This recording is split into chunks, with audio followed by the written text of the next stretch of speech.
All right, it is officially 4:05, so we can get started. So, hi everyone. I am Yusuf, and alongside me is my partner Atallah. Both of us will be giving you the training over the course of these 2 days. Both of us will be available for questions. I will be doing the explaining, and Atallah will be there in the chat to answer any of your questions. All right. So, with that being said, I think we should just get started and go with it. I do want to say though, however, that at any point in time, you guys can ask questions in the chat. Feel free to just ask questions. Don't wait for any pauses or anything. We will have breaks in the middle, and you guys will be able to follow along with us. I mean, you should follow along with us, but sometimes I'll tell you to wait and just hold on, listen to the explanation first, and then we can move on. I know you guys are going to be itching. You want to get your hands on this stuff. So I'm not going to waste your time anymore, and let's just get started. Thank you, Yusuf, for the quick introduction. I just want to say hi for everyone. So guys, we'll be together around 6 hours per day for 2 days. I hope we have some fun time and we hack a lot of stuff together. So yeah, in these 2 days, we will be teaching you attack and defense CTF. So the purpose of this training is to qualify you to get a high rank in the upcoming attack and defense CTF prequal EDU for Hacking the Box SecConf, which will be, I think, after 9 days, right, Yusuf? It will be 23rd. Yeah. Yeah.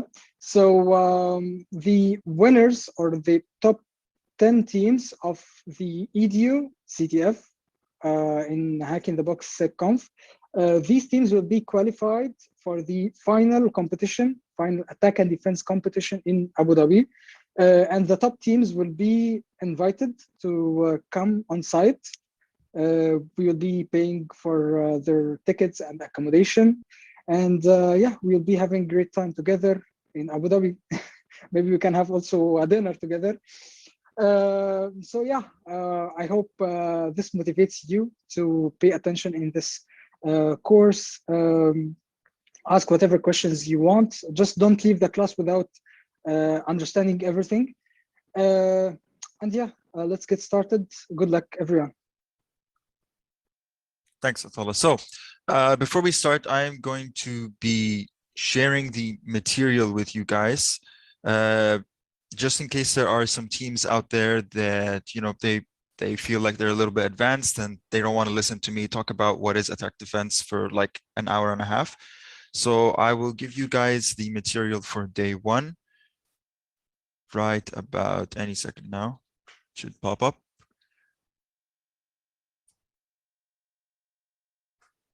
Yeah, so right now I'm uploading. There are the slides for the day 1 training. If you feel like, you know, you're sort of an advanced team and you want to go forward, don't go too far though, because you might, you know, start ruining some things for other people. Stay relatively close, but you guys can just take a look at the material. And if you feel like I'm going a bit too slow or you already know this, feel free to jump up ahead. So let's get started finally with the material. All right. So I'm assuming you guys can see my screen. Can I get a confirmation? Anybody? You guys can see? Yes, if we see your screen. Yep. Nice. Thank you so much. All right. So let's get started. Welcome to day 1 of attack and defense training. I will have to check the chat every once in a while. So Atallah, if anybody has a question, just interrupt me so I can answer them because I won't be able to see the chat. Right. Yeah? All right. Sure. So welcome to your first day in the Hack in the Box attack and defense training. Right. What we're going to cover today is we're going to introduce you to attack and defense, what it is, how it works. Then we're going to move on to introducing you to the Hack in the Box attack and defense platform, which is what you will be using in the pre-qualifications and the final. Next, we're going to move on to some practical stuff where you're going to learn how to list and manage your services that you need to protect. And we're going to move on to the most fun activity of today, which is capturing traffic and stealing exploits from other teams. Again, if you don't really know what the last two mean, don't worry, you'll understand as we move on through the explanation. Starting with attack and defense. So most of you have already played CTFs in the form of Jeopardy. All right, where you have questions, they usually just boxes and you click on them and it's usually just one thing. You solve it, you get the flag, you submit, and that's that. That's Jeopardy. This is a different type of CTF called attack and defense, and it's a whole different game mode. In attack and defense, teams share the same set of services all together in one network. So your team and all the other teams have the same services, and you're all together in one network. Each team's goal is to find the vulnerabilities in the services that they have and craft exploits for them. So you're going to have a couple of services, usually in the form of websites. You need to find the vulnerabilities and write exploits for them. Once you find vulnerabilities in a service, your priority should be to patch your own service while also using the exploit that you just wrote to steal flags from the other teams. That's why it's called attack defense. You're defending your own services while attacking the other team's services. And in attack and defense, there are many factors that affect a team's points. So it's not just like how in Jeopardy, usually your points is just how fast you solved the challenge or how hard it was. That's not the case in attack and defense. In attack and defense, the factors that affect points are first bloods, how many teams are exploiting the same service as you, because if many teams are exploiting the same service or a lot of teams have patched their service, you're going to get very few points, and a team's SLA, which we will talk about shortly. Please note that there are penalties that can be given out to teams if you violate rules, so don't do that. This is a quick comparison between attack defense and Jeopardy games. In attack defense, your target is other teams. However, in Jeopardy, which is what most of you are used to, your target is just challenges that have been put there for the contest. Your goal in attack and defense is to find vulnerabilities and patch them while also exploiting them. However, in Jeopardy, your goal is most often just to exploit the vulnerability. You don't have to worry about patching. In attack and defense, the point system is based off, as I explained in the previous slide, the number of teams that are currently exploiting this service, your SLA, and first bloods. However, in Jeopardy, most commonly, the only things that affect the amount of points that you get are the number of solves this current challenge has and first bloods. When we talk about interaction with other teams, in attack and defense, it is a core element of gameplay. You are going to be attacking and messing with other teams 90% of the game. That's what the whole game is about. You are going to have to come up with clever, creative ways to defend your services, to attack the other team's services, bypass their own defenses. So it's all about interacting with enemy teams, or not enemy, opposing teams. In Jeopardy, you don't really interact with any other teams at all. You don't. You just have challenges, you solve them, and that's that. Usually interaction with other teams is not allowed at all. However, both can be fun. And even if you're not winning, you're just there to have fun. Trust me, it's going to be an amazing experience. So some concepts in attack and defense before we move on. A service. What is a service? I've been saying the word service like 10 times in the past few slides. So a service is a piece of software or hardware that contains a vulnerability that can be exploited and patched. All right, so think of it literally as a service, something like a website, a database system, some binary that's running on some port that you can connect to through Netcat, or a hardware device. However, because this competition is going to be a mix of online, especially the pre-qualifications are going to be online, you guys don't have to worry about hardware services. So just think of it all as software services. Now there is something called the check system. What is that? Well, this is a system that's put in place on the same network as everybody, and it checks that every team's service is up and running properly. Why? Because obviously, I can't just turn off all my services and be like, oh, nobody can attack me, therefore I am invincible. That's not how that works. So there is a system there that makes sure that everybody is playing fair, everybody has their services up and running, and they're running properly. And we're going to talk about more of that in a second. Then there is the flag service. However, in Hack in the Box, the flag service and the check system are pretty much the same system. But this is essentially the system where you submit flags. So it's not going to be like what you're used to in Jeopardy, where there's usually just a form, you just copy and paste the flag there. Nope, submitting flags in attack defense is a little bit different. And finally, there is the vuln image. This is each team has a vulnerable image VM. This is the server that's hosting all of your services and managing them. You're going to be interacting with this vuln image all the time. It's literally your server where all your services are. All right. So defending in attack and defense. In attack and defense games, you are allowed to be as creative as you want when it comes to defending your services. You can install firewalls, so web application firewalls, all that stuff, go ahead. You can write custom firewall and proxy rules to block suspicious traffic. So let's say, for example, you know the vulnerability is an SQL injection. If you can write up a quick proxy rule that just blocks all requests with the word select, for example, go ahead. That's one way to defend. There's no problem about that. You can hack into other teams' VMs as well. If they don't secure their SSH passwords properly, if they leave something open, you're more than welcome to go in and abuse that. However, don't waste too much time. I would say don't waste too much time trying to attack the other team's VMs more than focus on their services, because by default, everybody's server is perfectly fine and secured. There's a random password. So as long as they're not doing something obviously wrong, like they installed something else and they exposed it, I would say don't worry about that too much. You can prevent the exploitation of the vulnerability without actually patching it, which is pretty much the first two. So you don't have to patch the vulnerability, especially if it's something complicated that you might not understand. You're seeing the exploit, you're seeing other teams exploit you, but you don't quite understand how to patch it. So feel free to just try your best to write firewall rules, proxy rules, and just block the exploitation. Make exploitation much more difficult without actually patching the vulnerability. You can even fingerprint other teams' exploits and block traffic. These are essentially the same thing, and pretty much anything. Be as creative as you want. Trust me, the sky's the limit. However, there are some golden rules that should not be messed with at all.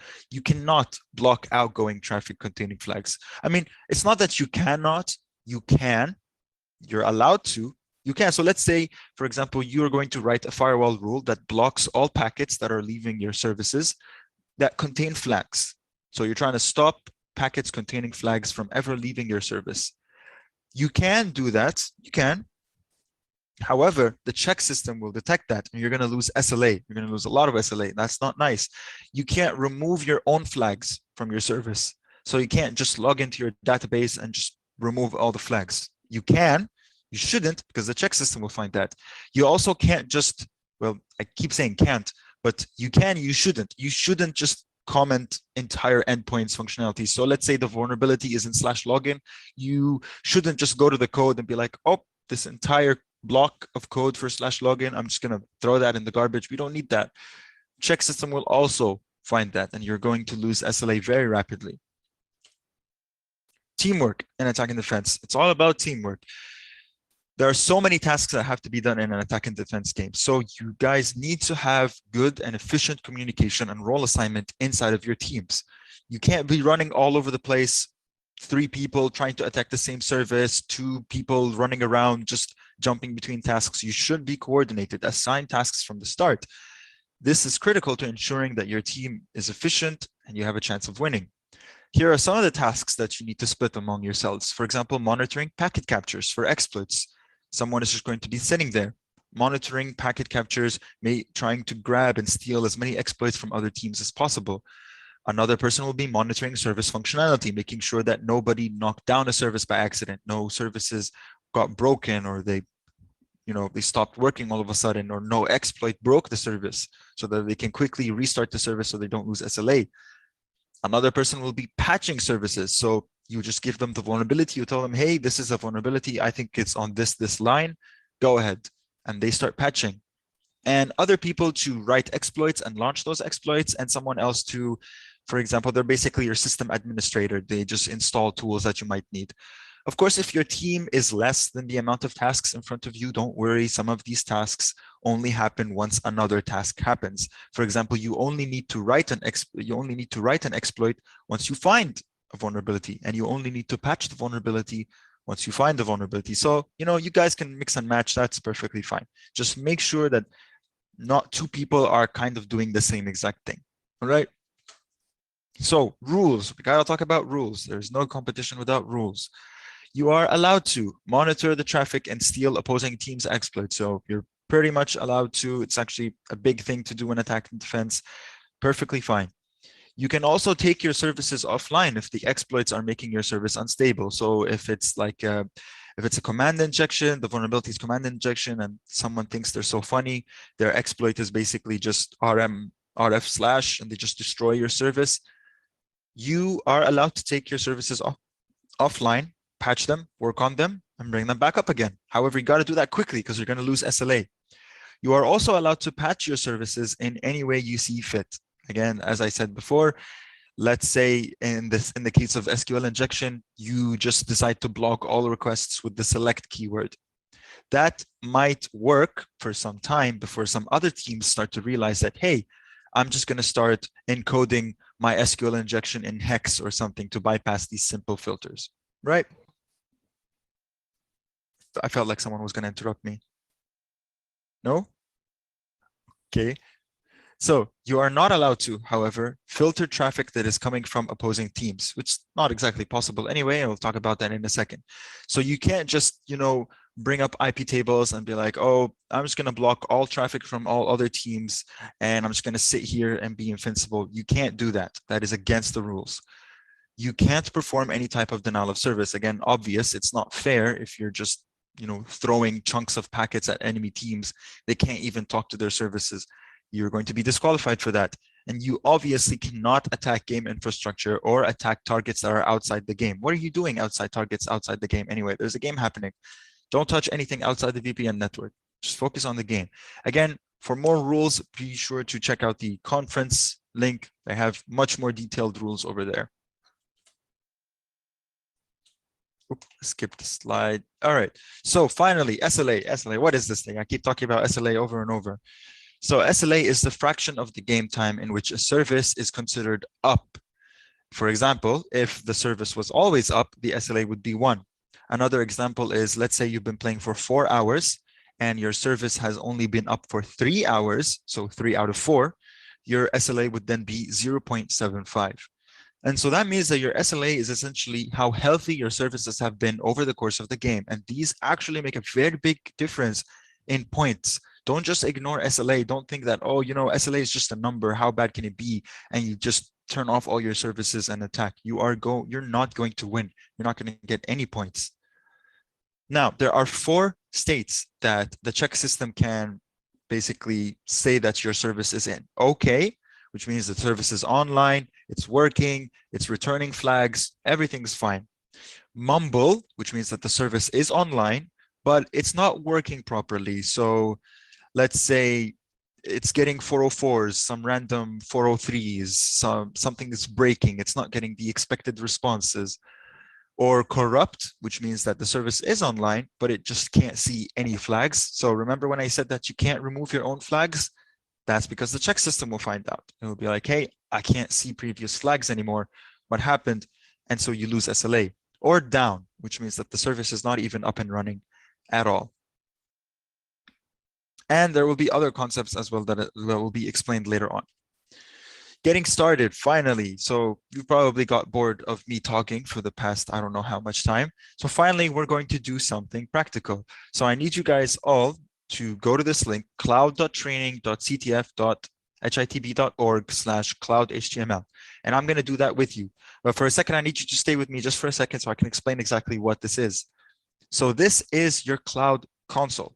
From this cloud console, this is where you can create and manage your vulnerable images, take snapshots of them, connect and disconnect your vulnerable image from the game network. And this is most importantly, where you will download VPN configs for your team. So I hope all of you have OpenVPN community installed. If not, please do just say in the chat that you might not have OpenVPN installed. And we're going to try to, help you with that. But for now, everybody who can, please follow along with me to cloud.training.ctf.hitb.org. Well, that takes a lot of time. Thank you, Andrew. So Andrew is with us to share the link. So here we go. You go /cloud.html and you see this big scary screen, right? So what you need to do is you need to get the token that was emailed to you So we have a question. Do you lose points if others steal your flags? No, you don't lose points. You just lose flags. I think Andrew is here to help clarify on this point. Let's say we're a long way from stealing flags from other people. Trust me, that's mostly day 2 material. Yusuf, is it okay if you send the URL in the chat? Andrew already did that in the chat. It's right there. Cloud training. Okay, I mean the Open VPN. Right, so the OpenVPN. Okay, so I'll just do this in front of everybody so you guys can see. So you're going to go to the OpenVPN website. You are going to, don't click on VPN client. Don't do that. You're going to go to community and downloads. All right.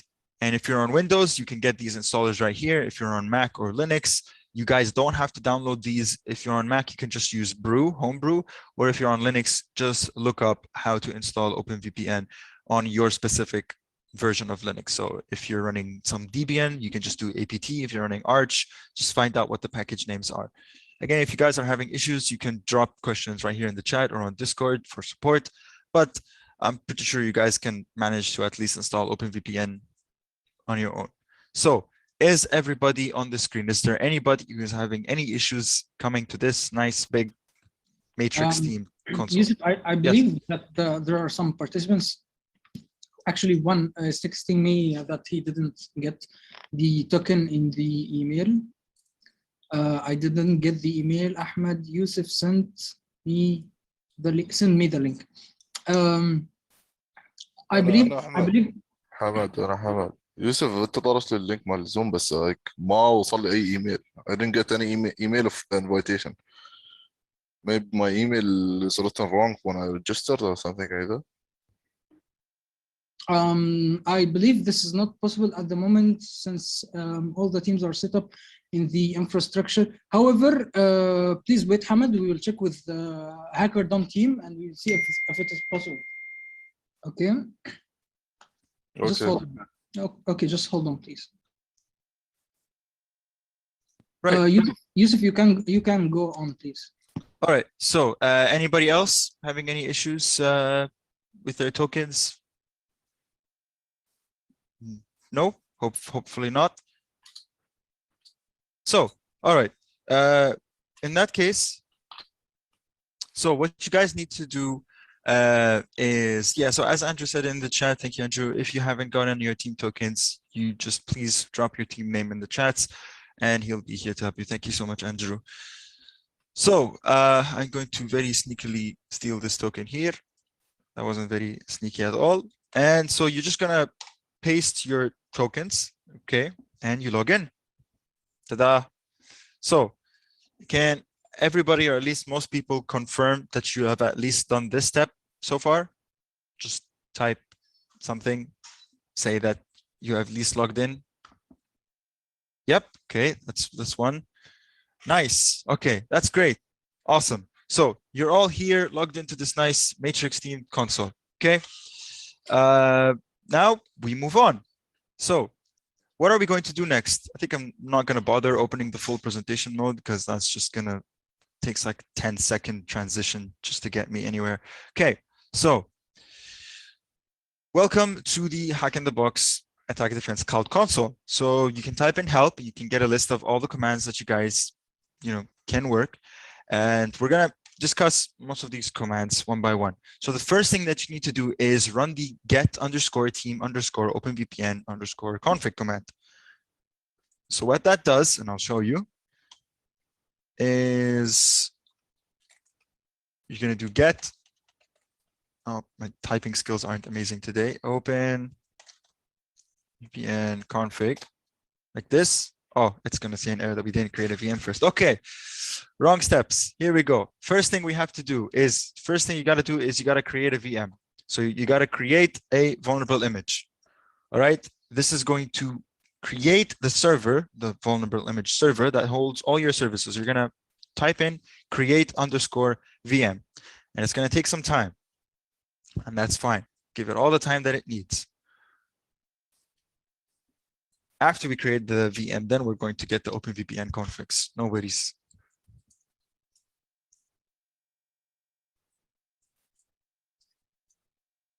So give it all the time that it needs. And once it's done, you guys will download the OpenVPN configs, connect to the VPN, and I'll show you how to make sure that you have connected properly and that everything is working.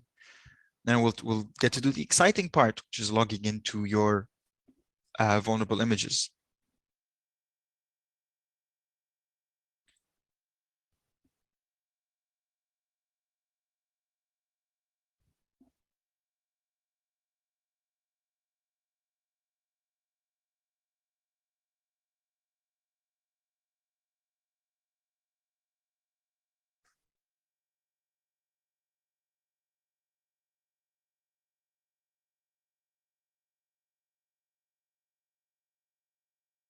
We're just waiting for the VM to be created. Don't worry. Take this micro 30-40 second break. Enjoy it while it lasts.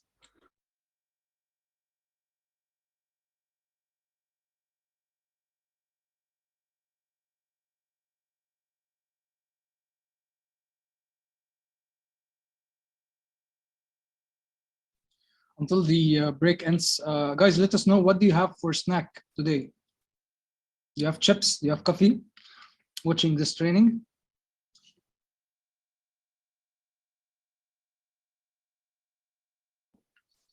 Who has Red Bull? Dinner. Taco Bell. Wow.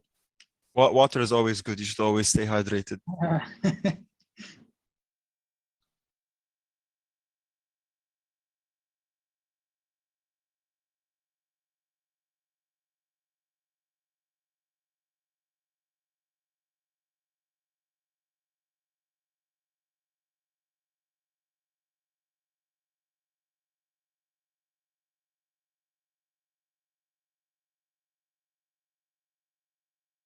So if any of you guys, once your VM has been successfully created, just tell me quickly in the chat, just say done if it has been created, so that I can just get a metric. Wow, some people created their VM before me. That's interesting. And now I'm done. 1 VM per team. Well, all of you share the same VM token. Okay, so if both of you try to create a VM at the same time, it's the same virtual machine anyway, so it doesn't really matter. Nice. So we're running into more people done. All right. In that case, the teams who are done, so let me show you. You will run the get team OpenVPN config command, right? It gives you this big, just dumps this huge amount of text. What you need to do is you need to copy all this text, okay, and put it in a .ovpn file. All right. So copy it and just paste it into an OVPN file of your choice. So I'm going to do that. Let's pop up the trusty terminal. Let's create a directory just for this training. So hack in the box CTF training.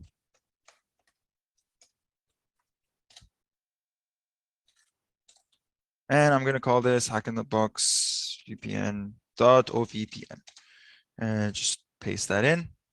Oh, that didn't copy that didn't copy at all the way I wanted to. Let's try that again.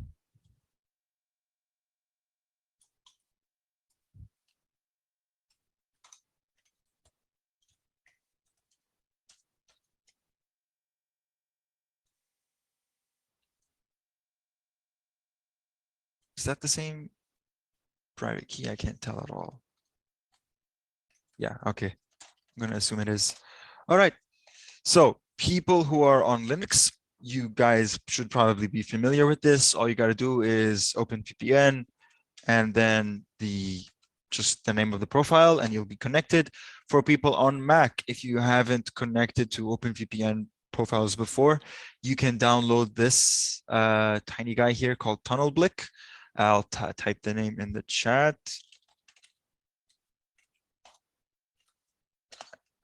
Yep, so that's for people on Mac, and for people on Windows, I think the client is also open in the bottom right on the taskbar. You can just right click import profile and just give it the OVPN and you'll be connected.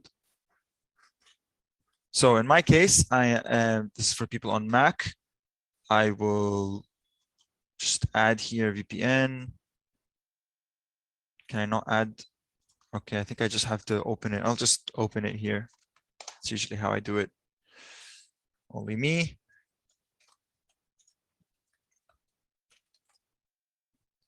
There we go. And that's it. That's installed. So I'll just connect to Hack in the Box VPN. And it will be connecting. And I am connected. So for people who are connected to the VPN or want to verify that you are connected to the VPN, is normal C UDP operation not permitted? Is it not connecting, or is it that just a warning that OpenVPN is giving you? Oh, some people are saying use sudo. Yeah, you should always, if I'm guessing you're running Linux, in that case, you should always just use sudo because OpenVPN needs to create a new interface. So always run it with sudo. Thanks. So if you are connected to the VPN, you can verify that you're connected by pinging. If you want to do it, you know, old school, just ping 10.10.10.10. And there you go. Don't worry about request timeouts. That was just my ping being stupid. If you want to do it a little bit modern and you don't want to ping, you can just simply go to your browser and go to 10.10.10.10, which is currently running. Look at this, the scoreboard with all of you nice people. Does the file name matter? No, you can call it anything you want.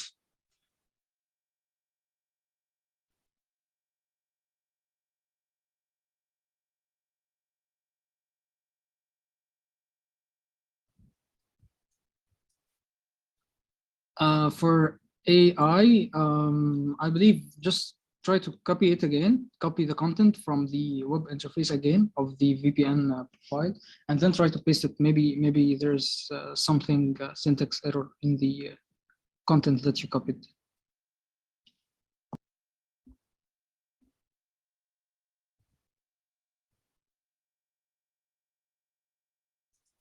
Right. So apart from people who have issues, is there, so I'm not going to ask people who are connected. I want to see who's not connected.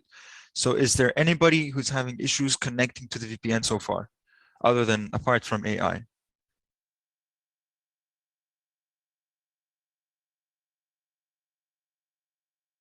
think I should start asking for people who have issues and not people who are done. Try to ping, yeah, try to ping 10.10.10.10, or like I said, open it in the browser. If you see it, then everything is all great and good.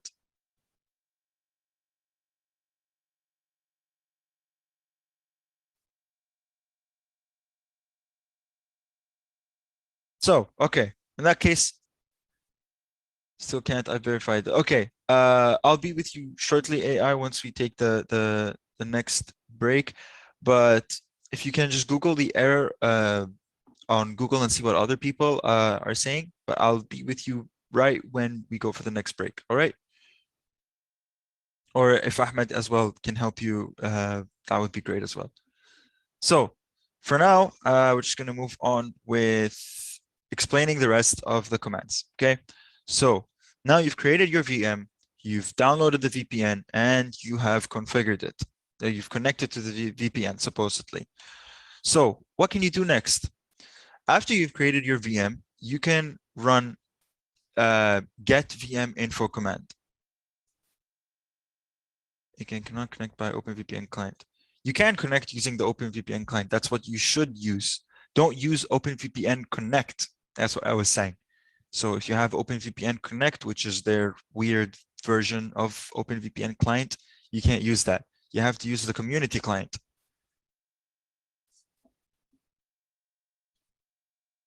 Yep, no worries. So as I was saying, so you can run the get VM info command, all right? And you guys in the output, you'll see that it'll tell you that your VM is running, and it will give you the external address, which is usually team and then your team number, .training.ctf.hackinthebox.org. Okay, so this team X, remember that X number because that's going to be important.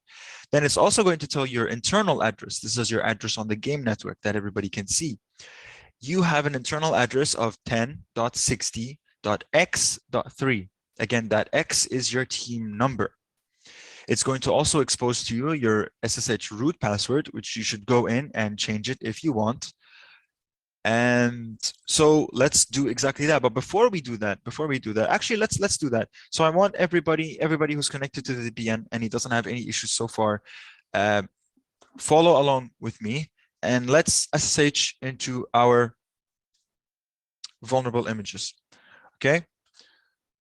So I have to do this very quickly because I know that one of you wonderful people will grab my root password. So get VM info. Here is my root password. I'm just going to speed run this.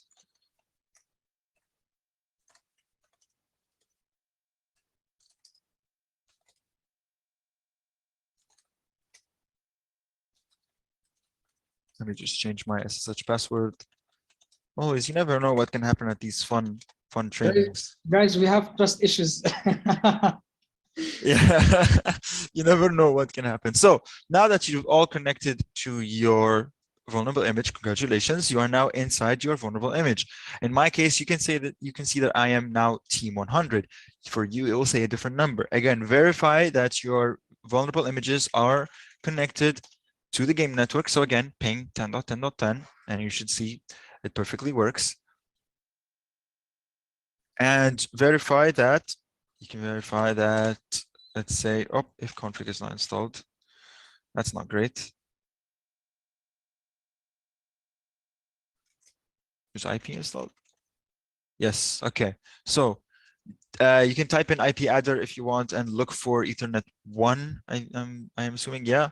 And you can see that your the IP address of your vulnerable image right here, 10.60.100.3, is the same as the internal address right here. I mean, it's never going to be different, but it doesn't hurt to check. And that's that. So congratulations, you have connected successfully to your vulnerable image VM. You made sure that it works. Yeah, ifconfig is deprecated, but you know, old school me, still used to typing ifconfig. Gotta get used to IP adder or IP. So let's move on. So anybody has any issues for some reason SSHing into their vulnerable images? Can anybody for any reason not SSH into their vulnerable image?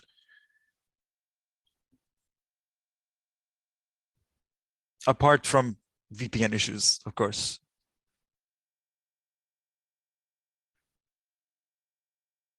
No. Okay, that's great. Wow, one step so far with no issues. So now that you've connected successfully, I would say the first thing that you should do is that you should take a snapshot of your vulnerable image. So right now, this is your vulnerable image. You've verified that it works. You're in, everything's running fine. So this should be a default state that you need to take. Like you need this. Why am I messing up my words? It's better to take a snapshot right now while the virtual machine is in its initial state before you start installing anything on it or we start running attacks or anything. This is great in case anything happens to your virtual machine, you know, your vuln image, and it breaks for whatever reason, you have a snapshot that you can roll back to. So how can we do this? From our cloud console, you can run the command take underscore snapshot and give it a name. So for me, I'm going to call it initial state. So take underscore, let me just take underscore snapshot, and I'm going to call it initial state. I spelled initial wrong. Of course I did. And that's that. So it's going to take several minutes. So you can check the snapshots that you have available by doing list snapshot. The snapshots, yeah, list and snapshots. And it's going to tell me right now that I have no snapshots, which makes sense because it said that it's going to take a couple of minutes. So we'll come back and we'll check it later on. But everybody, just take a snapshot of your virtual machine, call it whatever you want, just so we have a safe fallback zone. So during the training, if anything goes bad, I can't SSH it to machine all of a sudden, all of a sudden, or your shell is just freaking out, we'll just tell you to roll back the snapshot. Oh, press enter several times. Okay, there we go. Hope you guys can see it now. Thanks, Andrew. So take snapshot and then the name of the snapshot, list snapshots, list snapshots, sorry. And you can see that it says no snapshots are created yet because it says to wait. You have to wait several minutes. Yusuf, I think we should keep going. We'll try to solve the VPN errors with the guys. All right, sounds good then. For everybody who's not having VPN issues, then you can feel free to follow along with me. So, in that case, I think we're going to do one last thing. I think we're creeping up on a break. So there are commands that, let's say something does happen and you want for any reason to restore your VM. Again, looking back at the help section, so there are a couple commands that we didn't explain yet. There's restore VM from snapshot, which again allows you to very obviously restore a VM from snapshot, and you specify the name of the snapshot. You can also delete some snapshots if they're outdated and they're old, you don't need them anymore. You can feel free to remove them. You can reboot your virtual machine. Now we're going to take a look at these two. So connect VM to game network, disconnect VM from game network. So in the event that your virtual machine, for any reason, you think that it's being unstable because the enemy teams or something is happening, they're messing with your virtual machine. You feel like you're under heavy traffic, some exploit that is being repeatedly thrown at you is making your machine unstable, you can disconnect your virtual machine entirely from the game network so that you can work on it, fix it, patch it, do everything that you want, and then bring it back onto the game network. Just be careful that when you do that, all your services will be considered as down, okay? Because you're no longer connected to the game network. So the check system can no longer interact with your VM. All right. And when you're done, you're done patching everything up, you can now connect your virtual machine to the game network. All right. Sounds good. Sounds good. Here we go. Moving on. Finally, I think we might be able to do something now. All right. So hack in the box attack network structure. So how does the network look like? This is a nice diagram of how the network looks like. So every team sits in their own network. You can see here. So this is team 1. So their IP address is 10.60.1.0/24. That's their subnet. Please note that everybody's vulnerable image is .3. Okay. So if I want to attack team 5, their IP address for their vulnerable image would be 10.60.5.3. All right. And all the teams are connected together with the game router. And the check system is 10.10.10.10. All right. Now, a very important thing. All traffic leaving, like going to any team, is natted by the game router. What does that mean? Is that if team 254 right here is attacking team 1 and the check system is running some checks on team 1, you cannot tell the difference. It's going to be the same IP. You're going to see the IP of the game router, 10.80.1.1, right? You won't be able to tell, oh, this traffic is coming from the check system. Oh, this traffic is coming from a separate team. And you are forbidden. It is against the rules to try to find, let's say, differences in packet headers or anything that allows you to distinguish on a purely technical level traffic between the check system and different teams. You're not allowed to. Of course, you are allowed to detect suspicious traffic. Nobody said anything about that. So you can drop packets based on their payload, but you cannot drop packets based on their properties. All right. If you attempt to block traffic in any way, shape, or form only from the check system, you will be found out. I mean, you're gonna allow traffic from the check system but block other teams. You will be found out and you will most probably be disqualified, right? And if you try to block this IP address right here and you just let it go, you're like, oh, I just want to block 10.80.1.1, the game router. Neither the check system, neither will other teams be able to communicate with you, and you will lose SLA very rapidly. All right. All right. Glad we got that point across. So finally, let's discover some services, and then I think we're gonna leave you, I think after this slide, we're going to go on a quick 15 to 20 minute break so you guys can just breathe and just go refill your coffee cups. Can you explain what you mean by properties? Okay, so what I mean by properties is, let's say, for example, like some packet header, like a MAC address or something, okay, or something like a TTL or some technical property in the packet that you're trying to use to differentiate between exactly something permanent. You're trying to use this thing to differentiate between check system and team traffic. You're not allowed to do that. You can perfectly judge by the what do you call it? The body. All right, it's perfectly fine. So what I mean is like the actual content of the request. Feel free to go crazy with that. Just not any technical properties.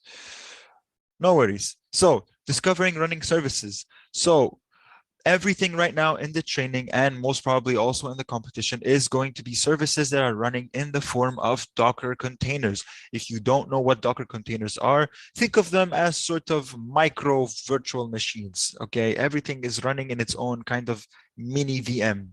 All right, and managing Docker services requires its own command line client that I'm going to explain to you very quickly how to use. Okay. So once you're connected to your team's virtual machine, all right, you're in and you're connected. You're going to want to run. So let's make this guy a lot bigger. I'm glad so much AI that you fixed your connection problems. That's great. All right. So now that you're in, what you want to do is you want to type Docker and then PS. Okay. And that, well, okay, my terminal is a little bit too big. I should have thought twice about that. Docker PS, still too big. Still too big. Okay. I made it bigger and then I suffered from making it bigger. All right, that's great. So let's clear screen, Docker PS. You see all the current running containers. And right now, these are all the services that we have available in the training. So let's take a look. All right. Here we see that we have a service called Health Monitor. We have a service called MySQL. We have a service called Nasarasa, FreeLife, and CoffeePot. So in total, we have 4 or 5 different services, right? And so this output of Docker PS might look a little bit scary. Like I'm looking at this, I have no idea what this means. I have no clue what's happening. Help. No problem. That's what I'm here for. So I'm going to now explain to you how to understand the output of Docker PS. So let's go here and let's go to the next slide. So how can you understand the output of Docker PS? So this first column right here is your container ID. It's a short series of hexadecimal characters, and this is what you need to use. You need to use this container ID to restart, stop, delete containers. All right.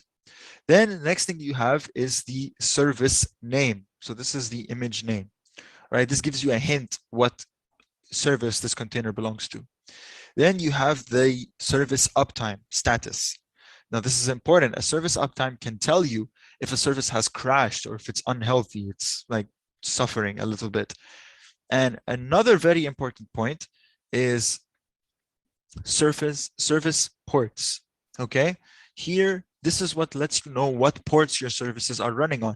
So I have a service running on 8080, I have a service running on 3306, a service running on 80, and a service running on 8000, and another service running on 3255. Okay, again, we can go back into our machine, run Docker PS, and make sure that, you know, again, we have a service running on 8080, 3306, 80, 8000, and 3255. And you can verify these. Like, let me visit my own. So type in the IP of your vuln image. So for me, it's 10.60.100.3. And let's just go. This is port 80. This is Nasarasa running on port 80. Let's go to port 8000. This is the service FreeLife running on port 8000. Let's go to 3255. This is the service CoffeePot. You can see the services are running and everything is well. So I'll leave you guys to verify that your services is running, and we'll take a quick 20-minute break, especially for the people who have connection issues with the VPN. So because you guys need to follow on the next steps. So we're going to take a quick 20-minute break, and we'll see you guys at, well, in my time, it's 5:20. I'm trying to translate it. We'll see you guys in 20 minutes. All right. Yusuf, you may display a timer on the screen if you want. Sure. Just Google any nice timer, or we can develop one on the go.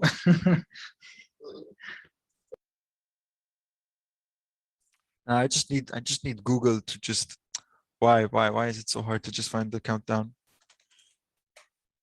You know what we'll just do a timer in that case. I know Google has a built-in timer. No, they don't have a built-in timer. They do. There we go. And go. Right. See you guys in 20 minutes.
All right, guys, we got 1 minute left until we're back from break.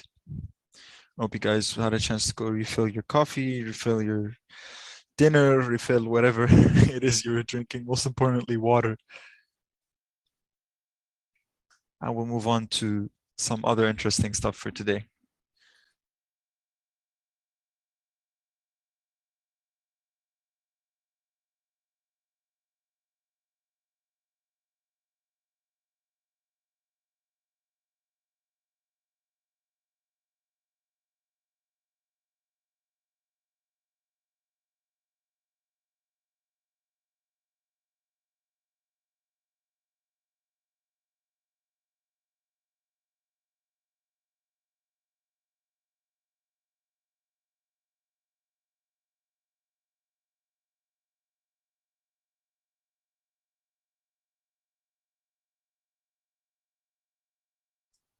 All right, so we are back from our break. Is the CTF intended for all or only students? No, the CTF is intended for absolutely, well, it's an EDU CTF actually. So it's all educational. So you got to be a student to participate, unfortunately.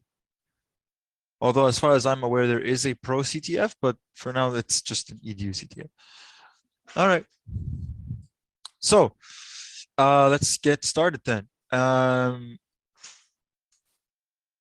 Is everybody back here? So if you're back here, just tell me back so I can know that you guys are back and listening and alive.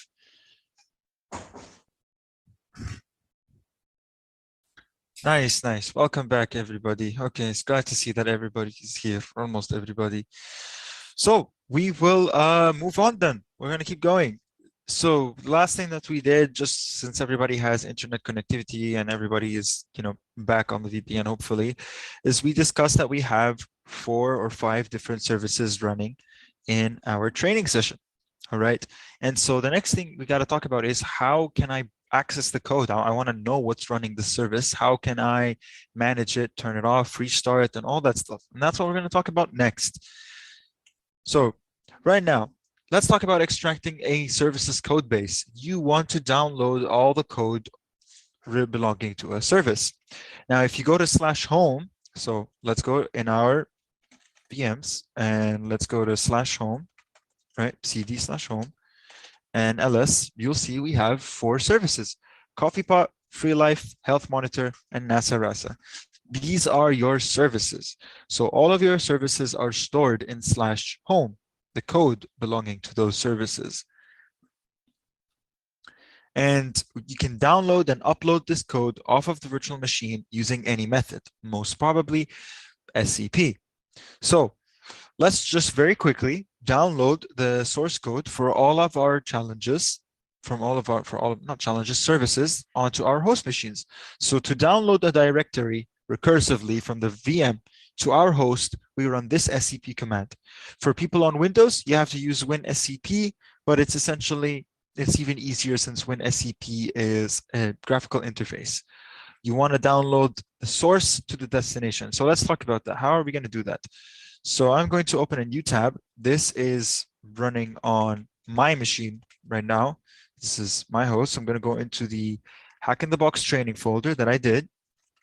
Okay. And I'm going to do SCP root at, and then the IP of my vuln image, which in this case is .100.3. The source, so I want to download /home. Okay. Remember to put -r after SCP. Sorry, my bad. So recursively, we want to download /home and all the folders in /home. And I want to save it in HITB training, and I'm going to call it services. Okay. So it's going to download everything.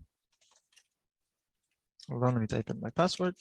Right, it's going to download everything from /home into /services. Okay, and you're going to let it go. This is going to take some time because it's a lot of many small files, and we're just going to leave it going. So everybody, if you're here, do the same thing I just did right now. Do SCP and run the SCP command and let your services download. And yeah, If you're on Windows, like I said, you can use WinSCP or any other SCP client. Again, you don't have to use SCP to download.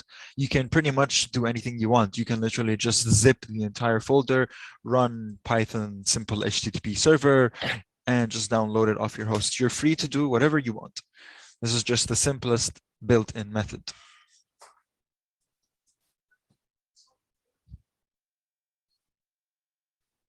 Is there anybody having issues with downloading the code base off of their machines as we wait for this to be done?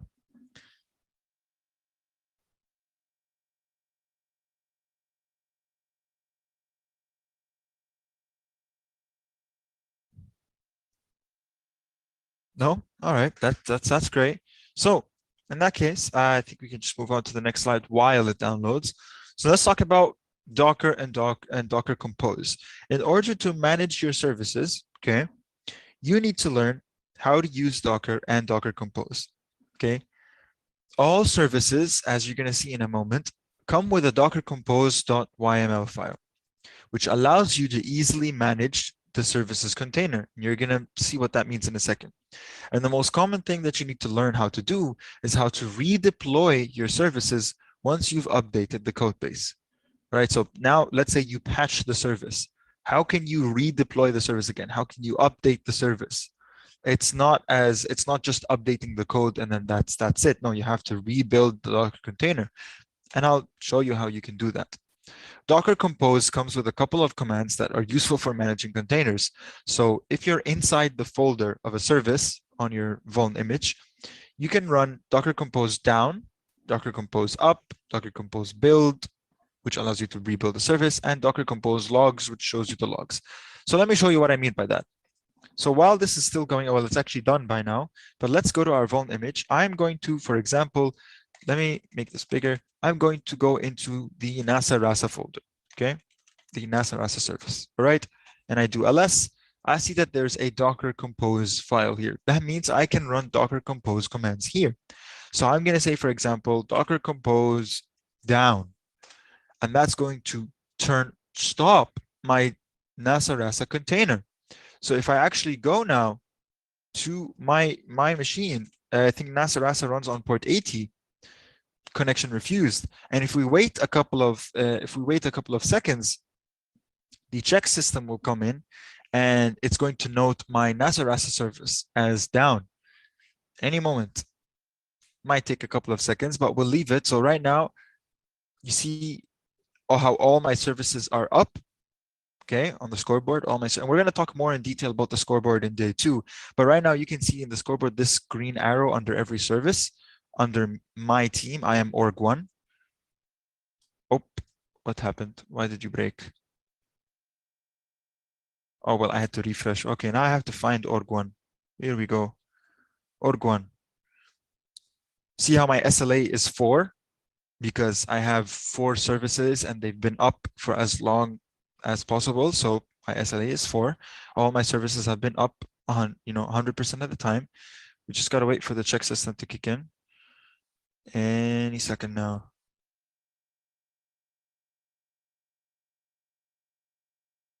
You know what? We'll give it a bit.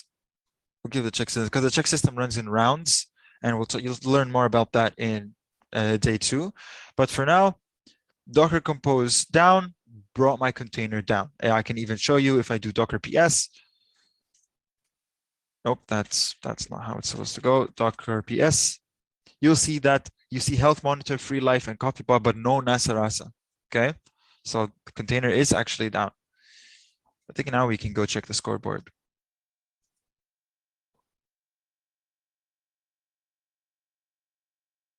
org1, here we go. I can see that also team 0, some team 0's also NASA RASA container is down. You see org1, NASA RASA down. My service it's off, so the check system reports that, and I'm starting to lose SLA. Okay, see how the other teams have a higher SLA than me, so they're on top of me, but I have less SLA. So SLA does matter. It does matter in your position in the scoreboard. All right. So I can fix this simply by undoing what I just did, which is Docker Compose up. So Docker Compose up will just bring up the container. But now hold on, what just happened?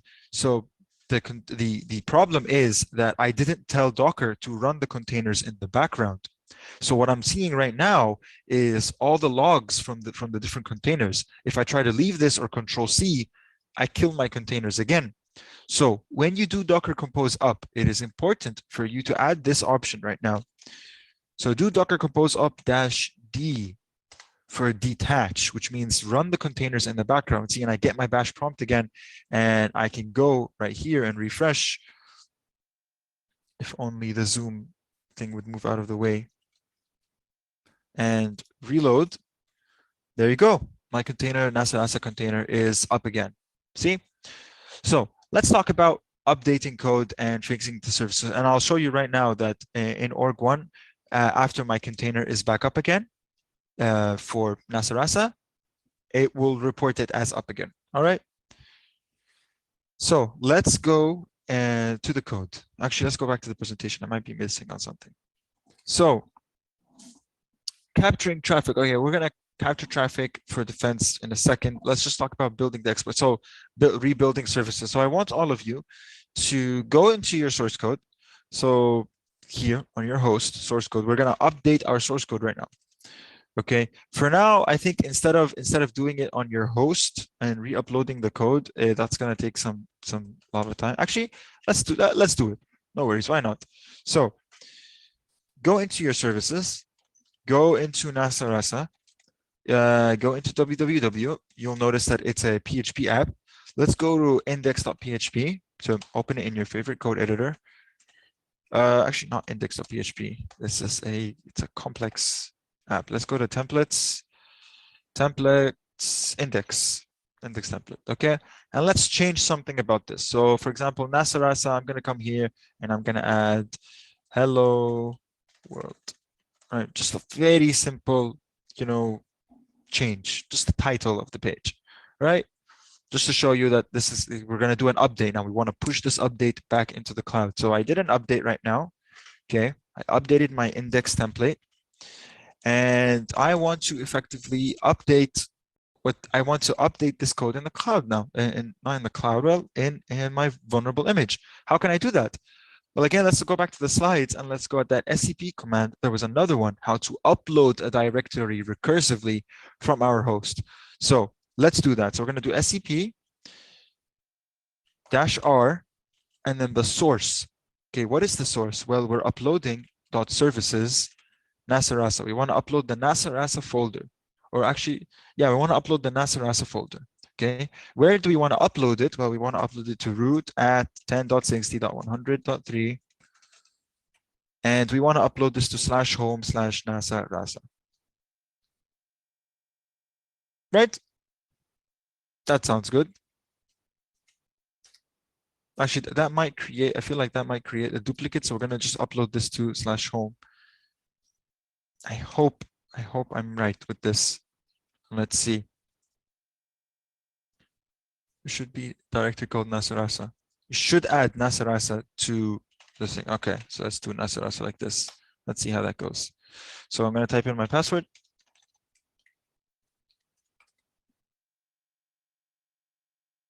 Yeah, we'll find out soon enough. Don't worry about it. So we're going to let it upload everything. We can actually check the progress here. No, see, it uploaded a duplicate directory. Yes. So we're going to cancel this. So it was the other way around. There's no worries though. So we're going to remove this duplicate directory over here. So this is how you should properly upload. Okay. We want to upload the local NASA directory to /home.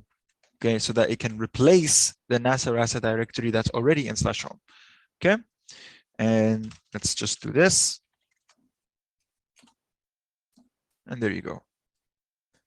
For those of you who use complicated, like not complicated, like big IDEs or code editors, you can always have some sort of SSH extension.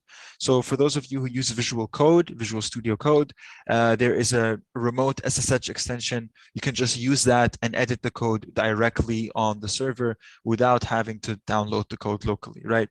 So right now, if I do ls, and we can just do a very quick check. Let's just go into www. Let's cat our index template, and you'll see that my code got pushed. This is on the vuln image, and my code got re-uploaded again. And that's great. So how can I now redeploy the service? So what we're going to do is we're going to do Docker compose. Okay, build. Let's give it a second. Oh, it's now building the Docker container. Just give it a second. It'll take some time depending on the container. And I wanted to let you know, just in case, that you do have internet access on the vuln images, if you didn't notice yet. So go ahead, feel free to install whatever tools you are used to having. Tmux, HTOP, any tools that you're kind of used to, or you feel like will make your life easier when interacting with your vuln image, go ahead, install. Again, you'll have more time once this training is over. You guys can spend all night playing around. We'll just wait for the container to be built.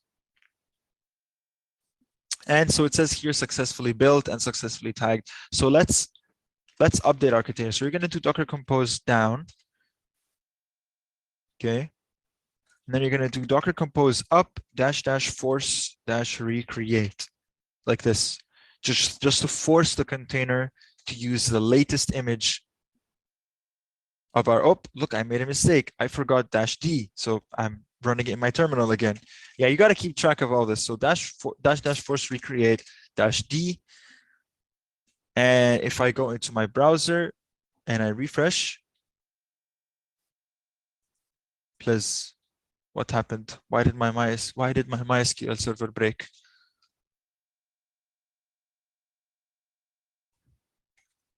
Oh, that's going to be interesting. What happened?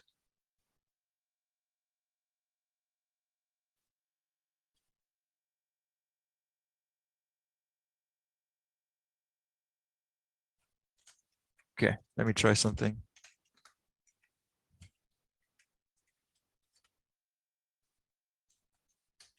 Oh no, please. All right, let's try this one more time. All right, they're up. What?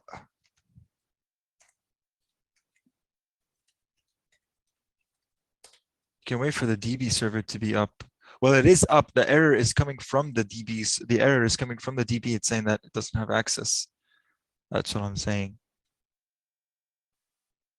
All right, everything is up right now. Refresh. Host 172.22.0.3 is not allowed to connect. Okay, I most probably broke something, and that happens. Okay, and that's why we have snapshots. That's actually a great use case. And that's why you have. You think you saw something in the logs? Let's see here. It's just connecting. It's connecting using a different IP address that it's not familiar with. The MySQL database permissions is what's messed up. You can easily fix it by just granting permission to the database. Oh, the deprecated TLS. Don't worry about that. That's fine. No, that's fine. All right. So Boonstar says you can take it down and then rebuild it again. Let's try that. So do Docker compose down.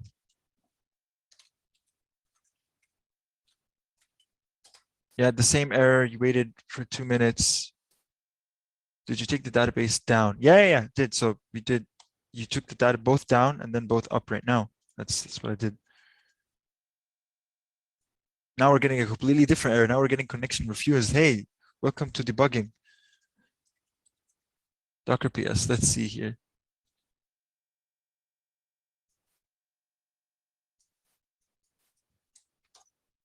Come on, database. Come on, database. Come to life for me.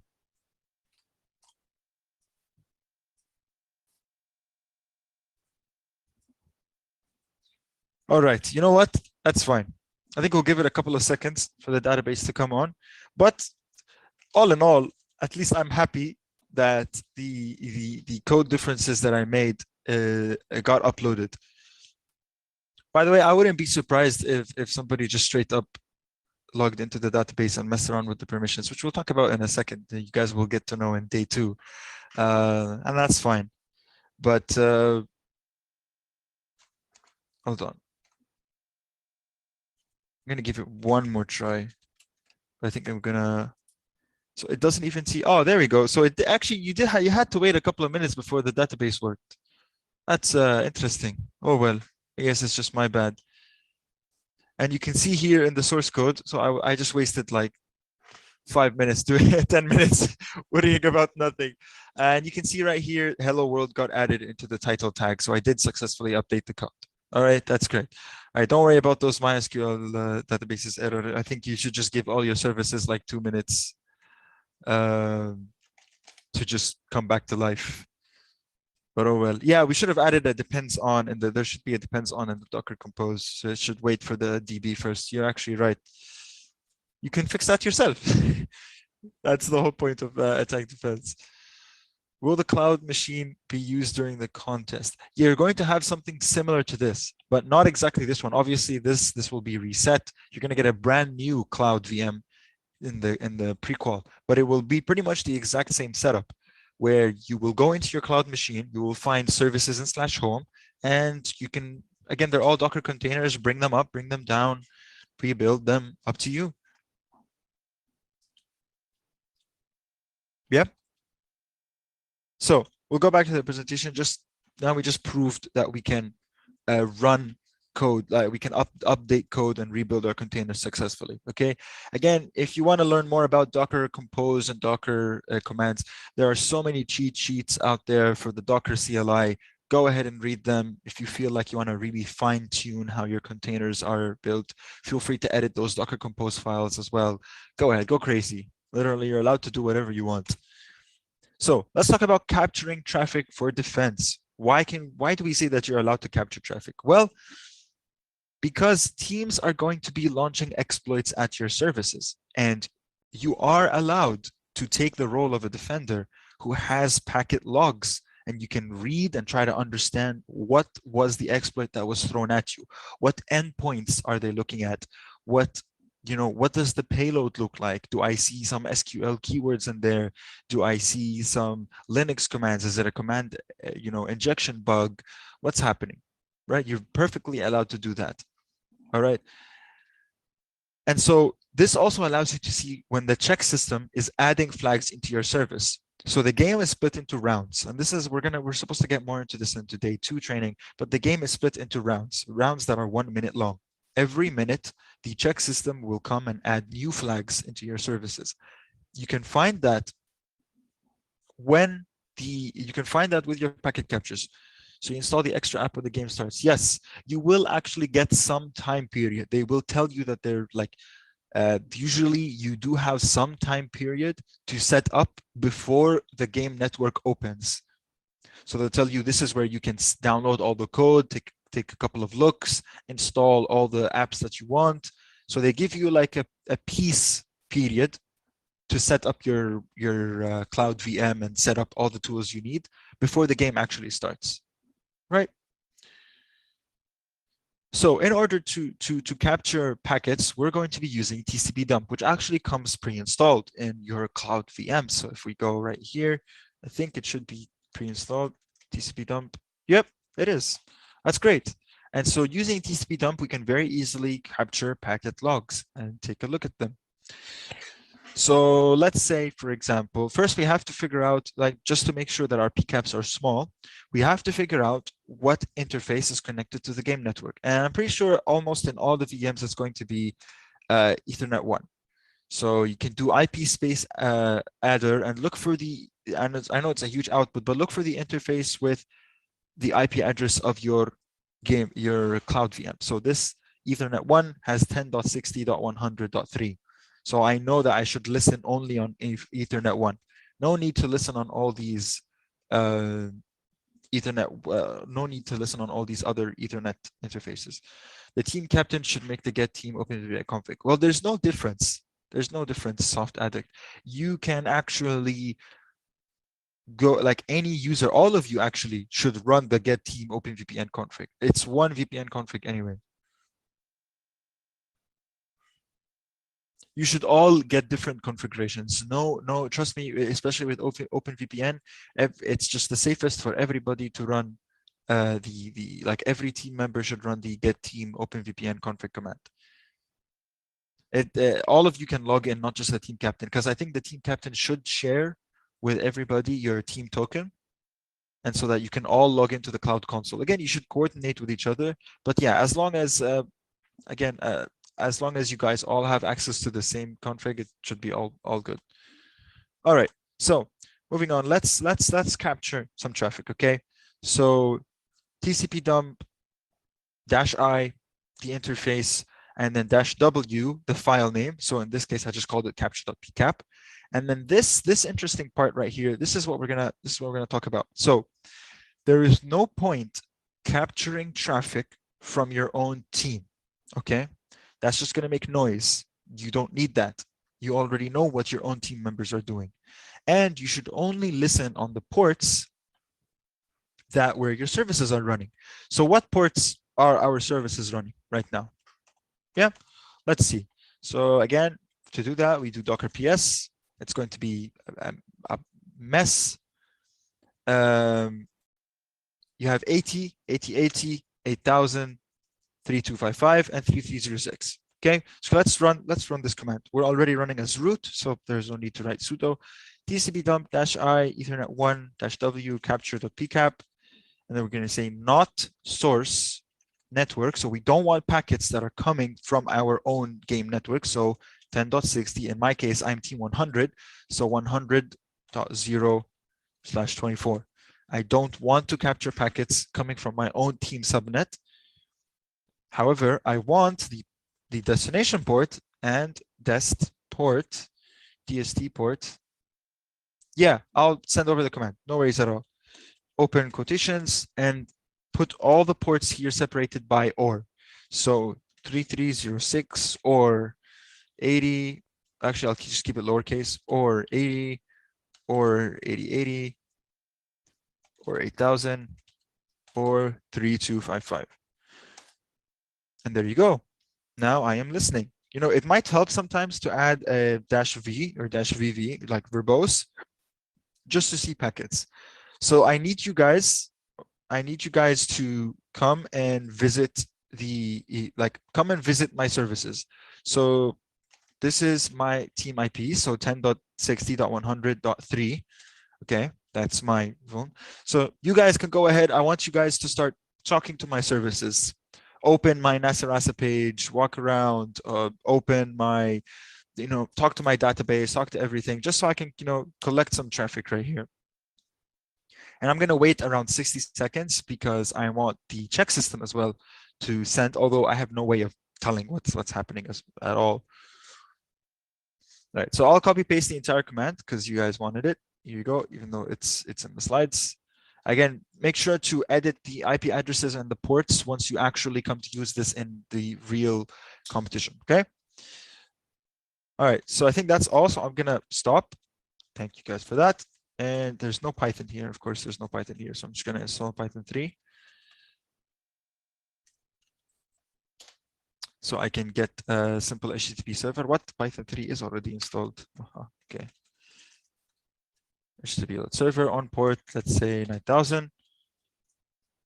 You guys as well, feel free to grab the PCAP that I'm about to grab. So 10.60.100.3 on port 9000. You guys can go ahead and get this capture.pcap as well if you want to analyze it yourself. Guys, feel free. And I want you to notice something. You see how I see some people are accessing the service already, but it all comes from the same IP, 10.80.100.1. I can't tell what team. See, I can't tell who's accessing the service. All you different teams are coming in and you're taking the, you're downloading the capture.pcap, and I can't tell what team is coming to do what, okay? So that's going to be, that's just an important note. So capture.pcap, okay, I'm gonna keep this running just in case some of you want to grab the capture.pcap for a couple of seconds. I'll just close it in 10 seconds before people start Come on. Now's your time to get the capture.pcap. 5 seconds.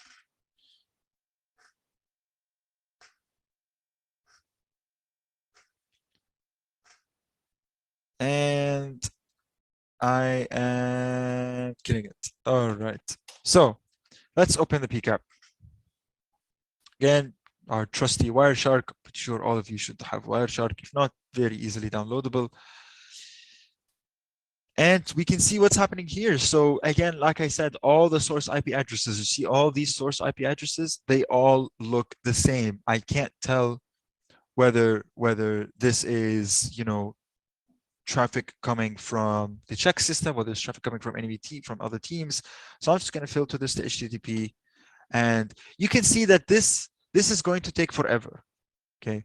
This doing all this is going to take forever. There is no way I can tell what is happening here at all. All right.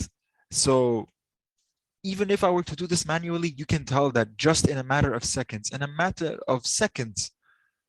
I captured so many. I captured around pretty much 5,000 HTTP requests. All right. Can you imagine how much time that's going to take trying to analyze almost every single one, trying to look for the team? And filtering manually is going to take forever. Thankfully, there are services that make this easy for us. And I'm going to introduce you to one of them. Okay. Now we're going to talk about setting up Caront. Okay. Caront is a nice tool on GitHub that it's a packet capturing tool that is built for attack and defense. So let's set it up. So the first step right here, I'm going to paste this in the chat. Everybody just go to your, make sure you're in the default directory. So just CD, go to your home directory and let's clone Caront. First step is cloning Caront. Second step is simply to CD inside the folder and Docker compose up. All right. It's a Docker container.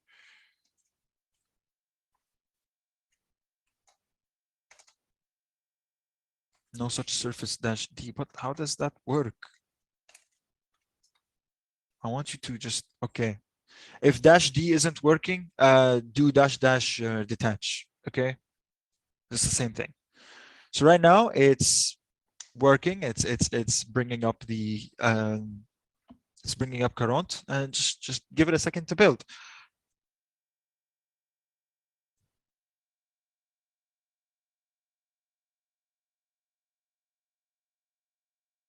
There you go.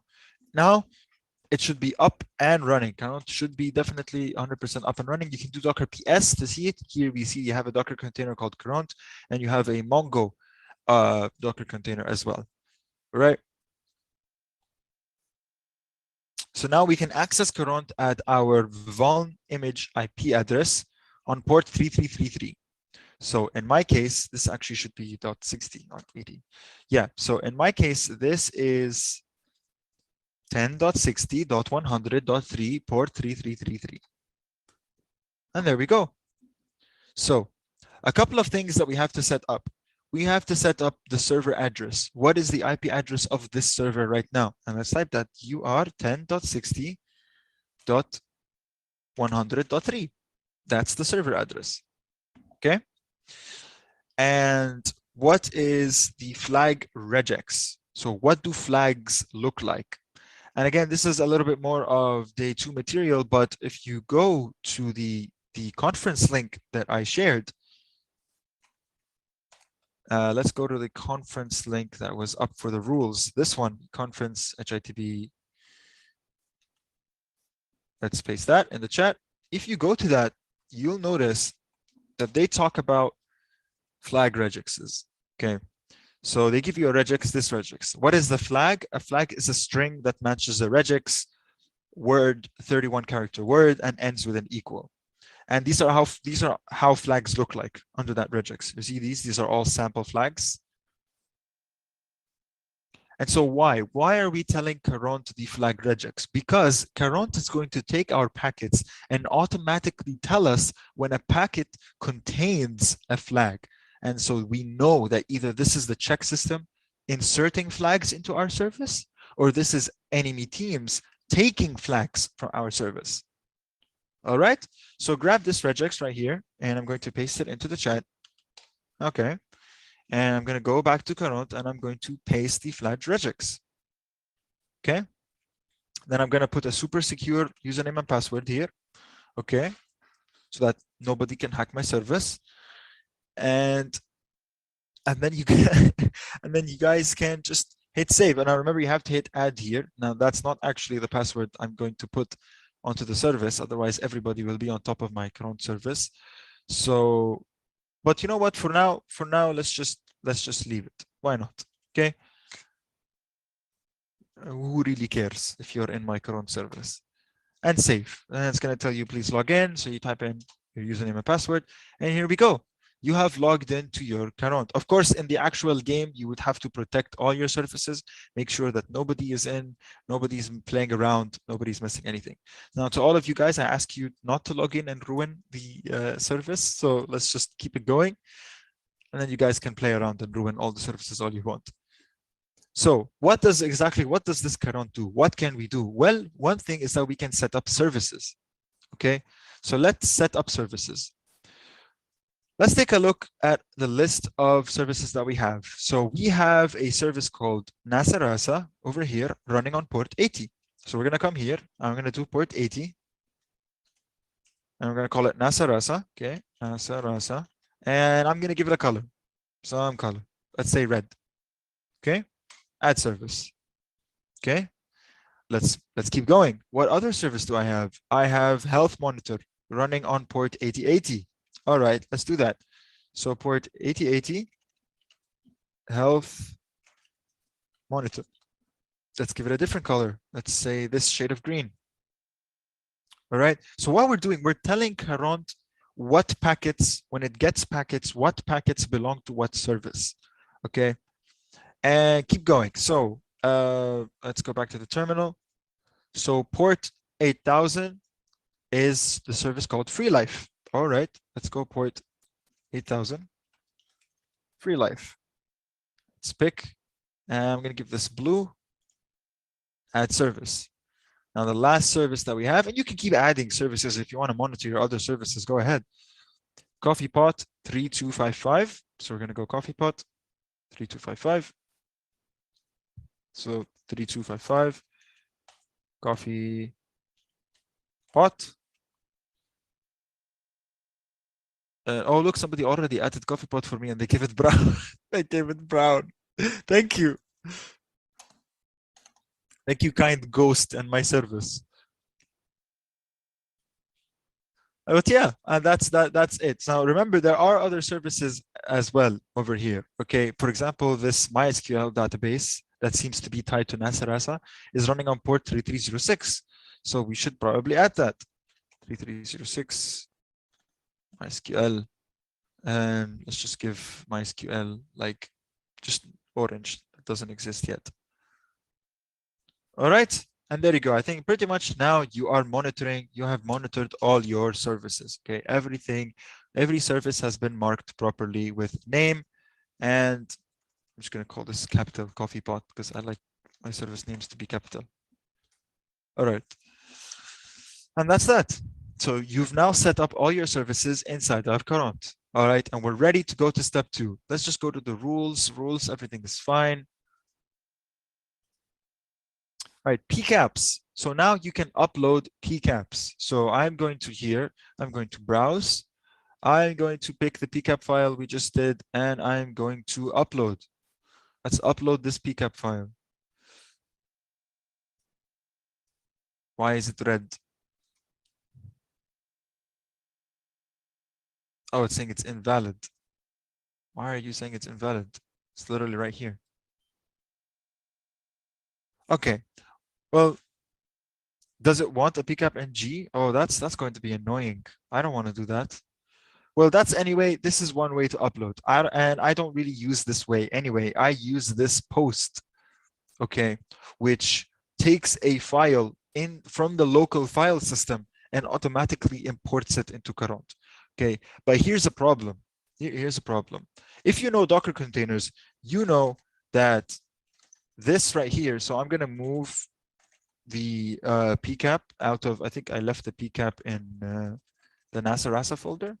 Yeah, so I'm going to move it here. You know that So this capture.pcap doesn't actually exist inside the Docker container because the Docker container has its own file system. So if I do /capture.pcap here and I'm like, oh, process, it's telling me, file does not exist. Okay, so how can we move this file into the Docker container? Well, we can edit the Docker container such that we have what we call a volume. And what that means is that there is a certain folder on our system that is shared with the Docker container, right? And so let's do that. So I'm going to go into the current folder. Okay, I am going to edit the docker compose.yml. I'm going to go down here to the current section. All right, and I'm going to add volumes. And then the source folder. So I'm doing /root/pcaps. Okay. Where is it located inside the container? It's located in /pcaps. What that does is that it's going to create a folder on our local system called /root/pcaps. And any file that is stored inside that folder will show up inside the Docker container in /pcaps, kind of like shared folders on a VM. Okay, so we're going to save this and we have to rebuild our containers. We have to redeploy them. So I'm going to do docker compose up --build --force recreate. Okay, and here we go. So it's going to recreate the Mongo database and it's going to recreate our current container. So give it a second. Oh, again, I did one mistake. I forgot to add -d. I keep forgetting that. Don't be like me. Don't forget -d. And there you go. The containers are up. So we're going to give it a couple of seconds to run. And if you go back to your /root directory, you'll see that there is a folder called pcaps that got created, and you can move this capture.pcap into the pcaps folder right now. Nice.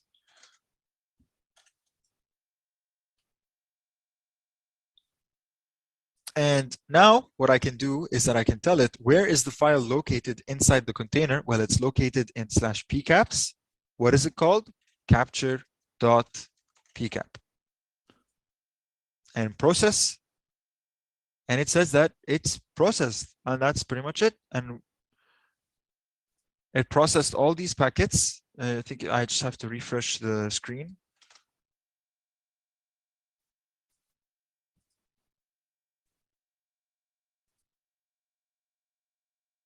Why are you not showing me all the pcaps here? Hello. I guess it's taking a second to load it up with the Mongo database.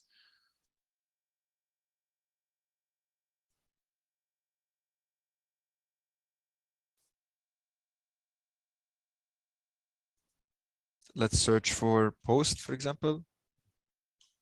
Perform search.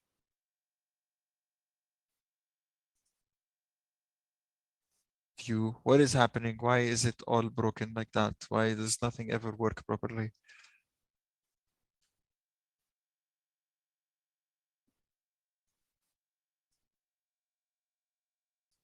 Okay. Cancel. We don't want to search anymore. I loaded the pcap /capture.pcap. Process. Unprocessable. Pcap already processed. File does not exist. That's weird. Are you guys also getting empty over here on the left? Are you not seeing any output? Because it's supposed to start processing the pcap and showing you requests that are happening.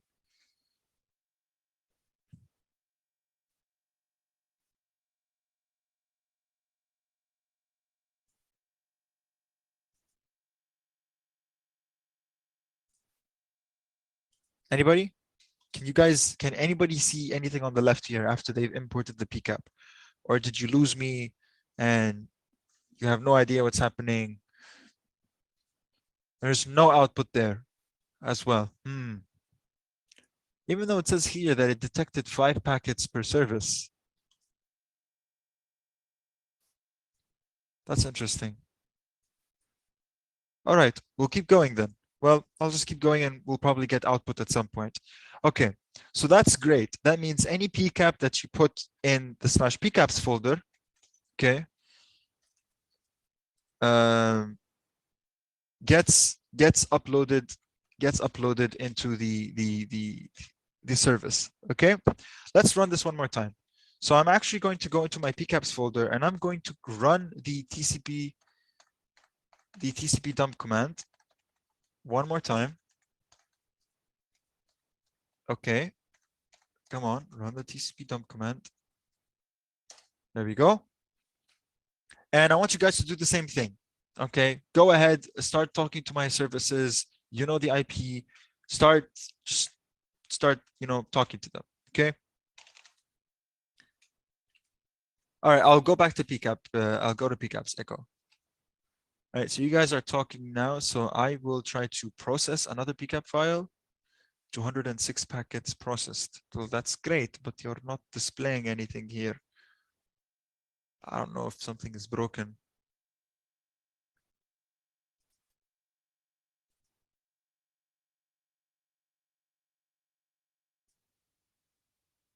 And I can do it again. I can just do /pcaps /capture.pcap. Process again, 1,518 packets processed. And still absolutely nothing here.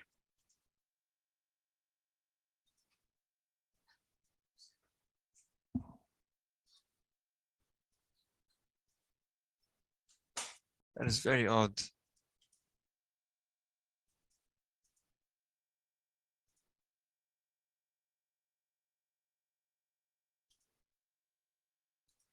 I think it's having issues connecting to the Mongo database. That is what I believe. I think it's processing them.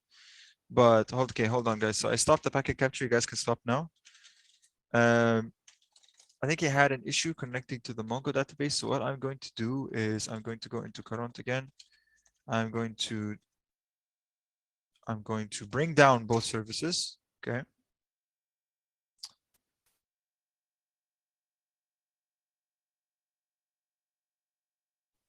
Nobody else is getting what do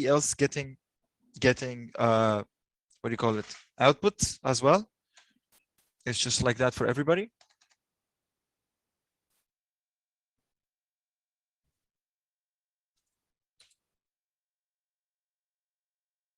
So I'm gonna bring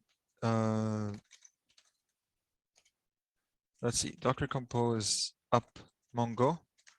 So I'm gonna recreate the Mongo container. Force recreate and -d. What? Oh, okay. You have to put the options before the service name. Okay. So -d -- force recreate like this.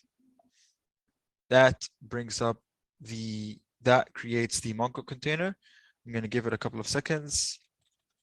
We can just look at logs. So I can look at the Mongo logs now. I'm saying that it seems to be going. It seems to be everything is fine. Everything's working. So let's now bring up Docker compose force recreate and -d current.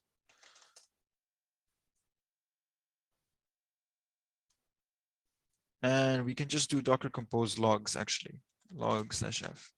We can just monitor the logs. Okay. Let's come in here and let's refresh. What? It forgot everything. That's great. Oh, this is great. Okay.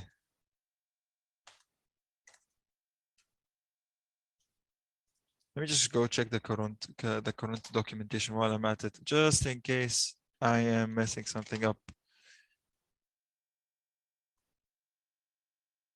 Right. So Echo, what did you not understand about pcaps while I'm at it, while I'm reading this? What did you not understand?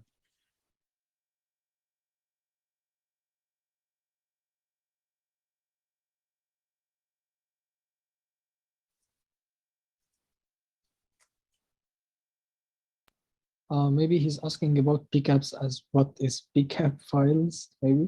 So basically a pcap file is just a file that has the network traffic for a certain duration of time. Oh, what I added in the thank you, Ahmed. What I added in the yeah, I just added a volume. I just added a volume, a Docker volume. So what I did is that I created a folder on the host that is mapped to a folder inside the container.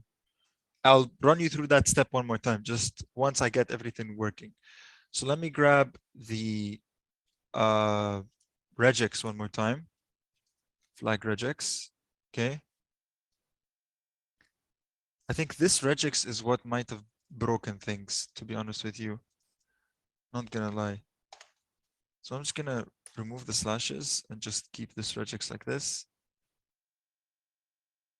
And again, an admin.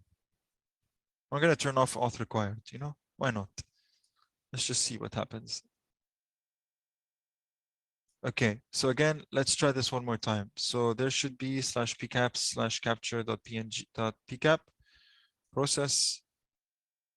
Okay, still nothing is coming out here, but we can come look here at ports.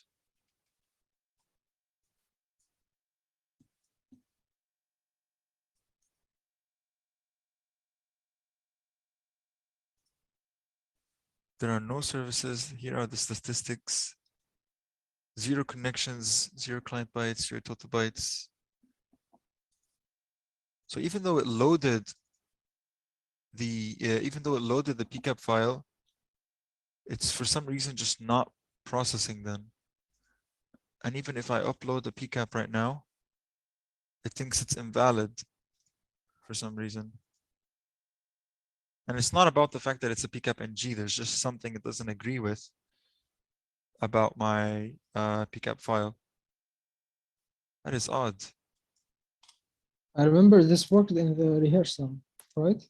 Yeah, it was working, and I saw everything on the left. Okay, just uninstall it and install it again.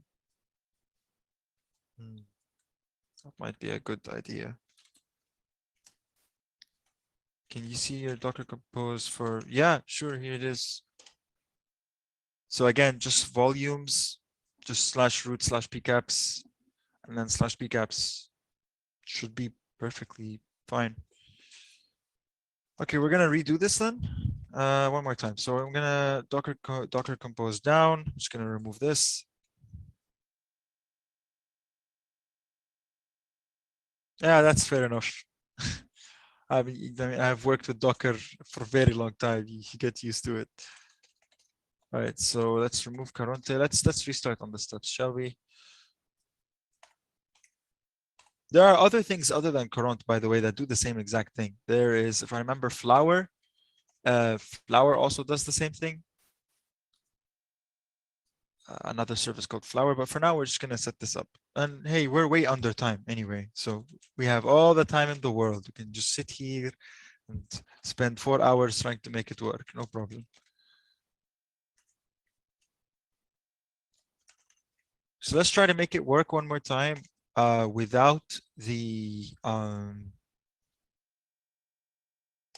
volume. Let's just bring it back up. Let's see if the volume was the issue. Okay. Although I doubt that that's not how it's supposed to work. So server address.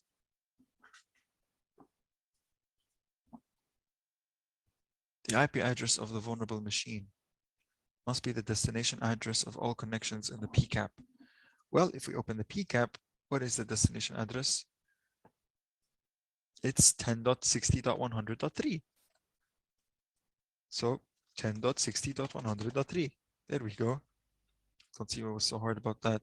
I'm gonna leave flag regex off actually for now because I feel like there might be an issue with the regex. And save. Oh, okay, it's complaining about the regex. Okay.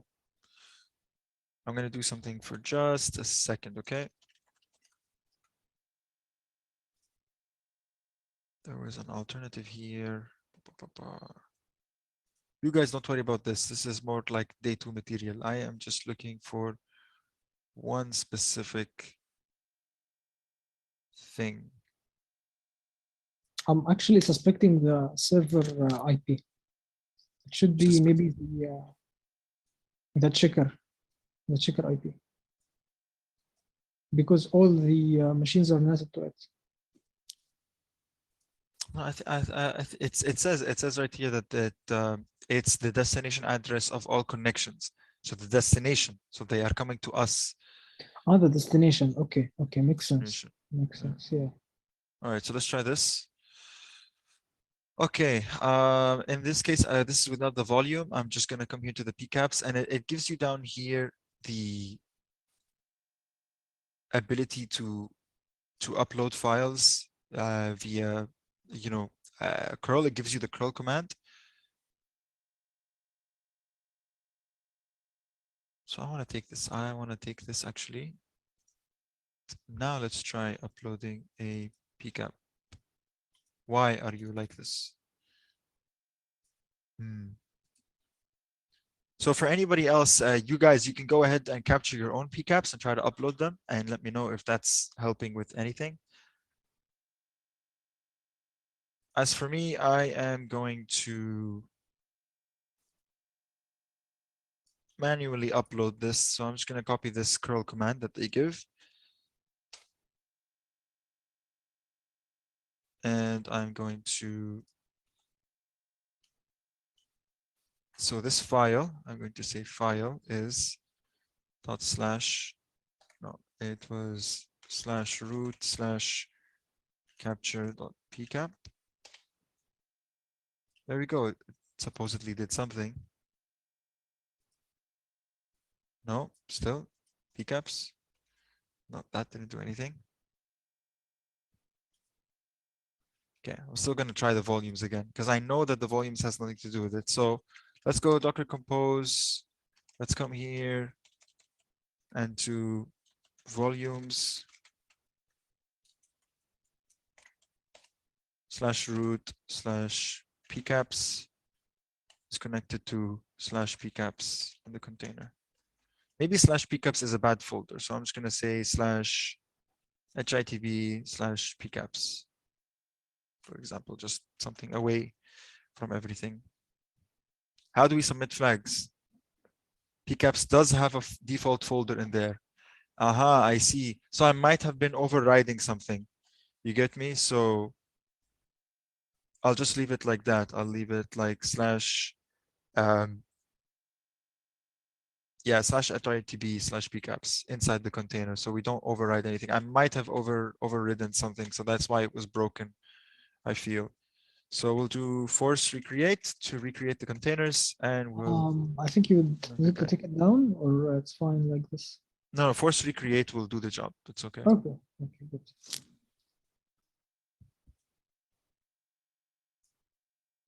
So,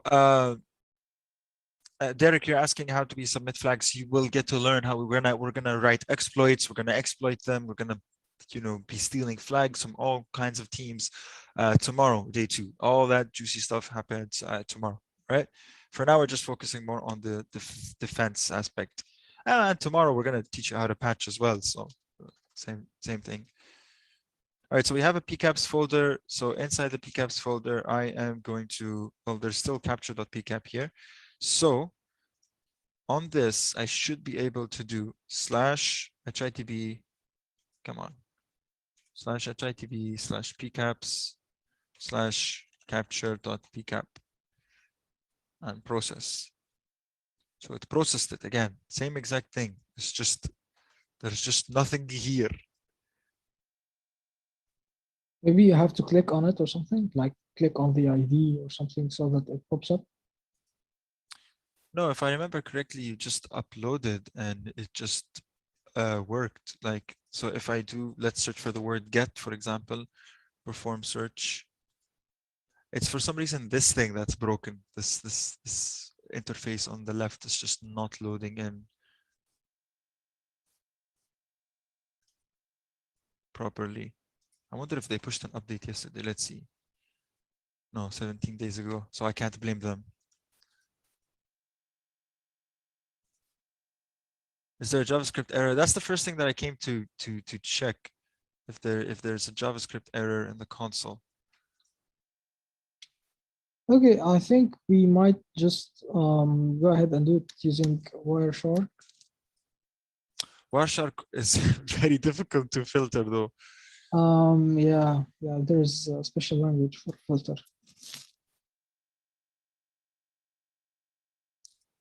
Older version from GitHub, that's also a good idea. Maybe it's because we didn't put any services, although it doesn't work like that. Like if I put, for example, 80 and I know it's NASA RASA, and I just give it like red add service. Just nothing on the left here. See, it's supposed to be all addresses.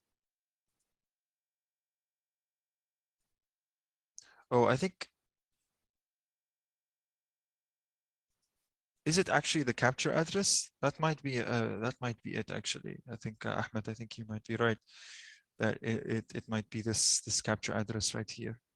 That doesn't make any sense though. So right now this PCAP, I'm gonna download it one more time. Okay, so just bear with me. Okay, this is last attempt, and then might just give up on it. It's okay. This is a journey we are doing together. Let's just come here, and so I'm gonna download the PCAP one more time. Okay, so this is capture.pcap. I'm downloading it. Okay, I downloaded it again. It's called capture one this time. So we're gonna open capture one. Here, let's just close this and open capture one more time. And we see that the destination IP address is actually 10.60.100.3, which is what I don't understand at all. The entire thing is just 10.60.100.3. It's no other else. So did I set it up wrong? What's the interface on the left called? I have no clue. This is just supposed to be like, it's supposed to be like, if we go to the current GitHub page, this is how it's supposed to look like. You see this? It's supposed to show you all these connections on the left and be like, oh, this is someone who was leaving. This was someone stealing a flag. This is someone not stealing a flag. You get all this information, and it's just not doing that. Yeah, connections list. Fair enough. No issues are open. That is very odd.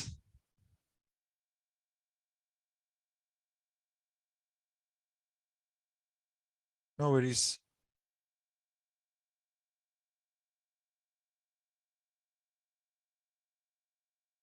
I would say that maybe just try to put the IP address of the checker, like reset it again and do the volume thingy correct from the beginning, and then try to put the IP of the checker. All right, let's see then. Statistics, and it just says, Or actually, it doesn't make sense if we put the checker because the checker. it will never find the IP address of the checker. Mhm.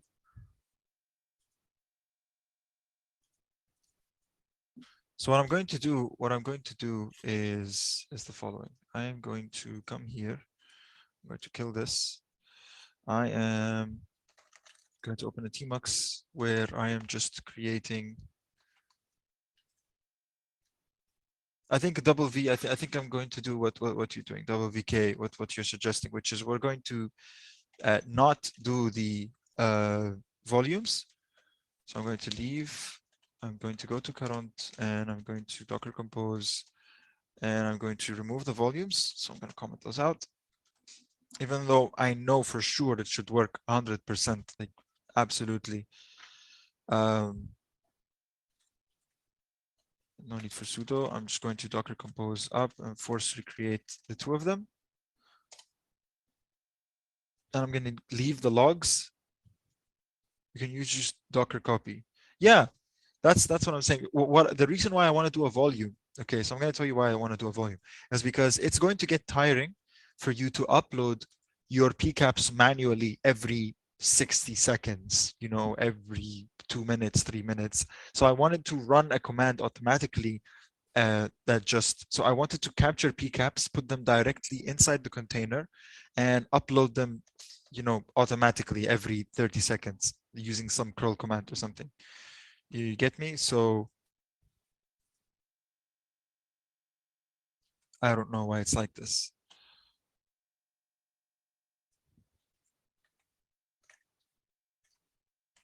Multi-part upload. Let's just see how to do curl multi.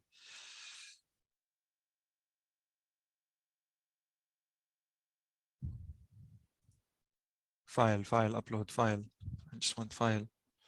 Add file.txt. Cool, okay. So we're gonna try that instead. Maybe we can access the container to find out what happened. That is a good idea. That is also a good idea. So right now everything is running. I'm going to refresh Current one more time. And all right, so I need to reset Current itself. So I'm going to kill this and I'm going to force recreate the Mongo. So I wanted to recreate the Mongo database. Come on, man. Just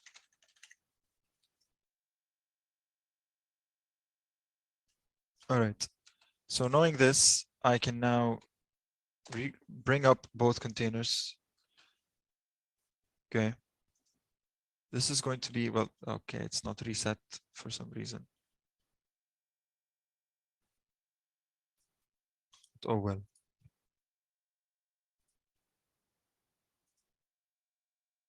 Is there any request that isn't finished, isn't finishing? Services, rules, any console errors, nothing, absolutely nothing. Okay, so what we're going to do right now is I'm going to SSH from another terminal. I'm going to make this big as well. And I'm going to go in to my PCAPs folder. I'm going to stop calling it capture. I'm going to call it something else. So I'm going to run the TCP dump command again. So history, grab TCP dump. Let's just grab that. Oh my God, it's in a different terminal. Okay. So I pasted it in the chat earlier. So I'm just going to grab that. Actually, I copied it. Where is TCP dump? There you are. Okay.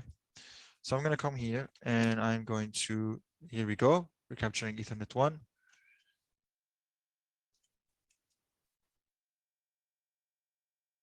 And I'm actually going to remove the not source net, you know, just in case, just in case.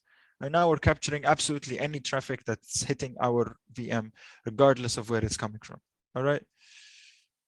I still wonder why the folder that we mounted doesn't appear on the container. It does actually, it does successfully. It's just not processing them properly is the error here. Thank you so much, Echo, for the command. I'm actually going to kill this and I'm going to run this in a TMUX session. So TMUX, if you don't know what TMUX is or TMUX, it lets you run things in the background, which is great. All right, there we go. So now I have constantly, oh, I said I don't want to call it TMUX, right? I said I don't want to call it capture.pcap. I keep doing that. I'm just going to call it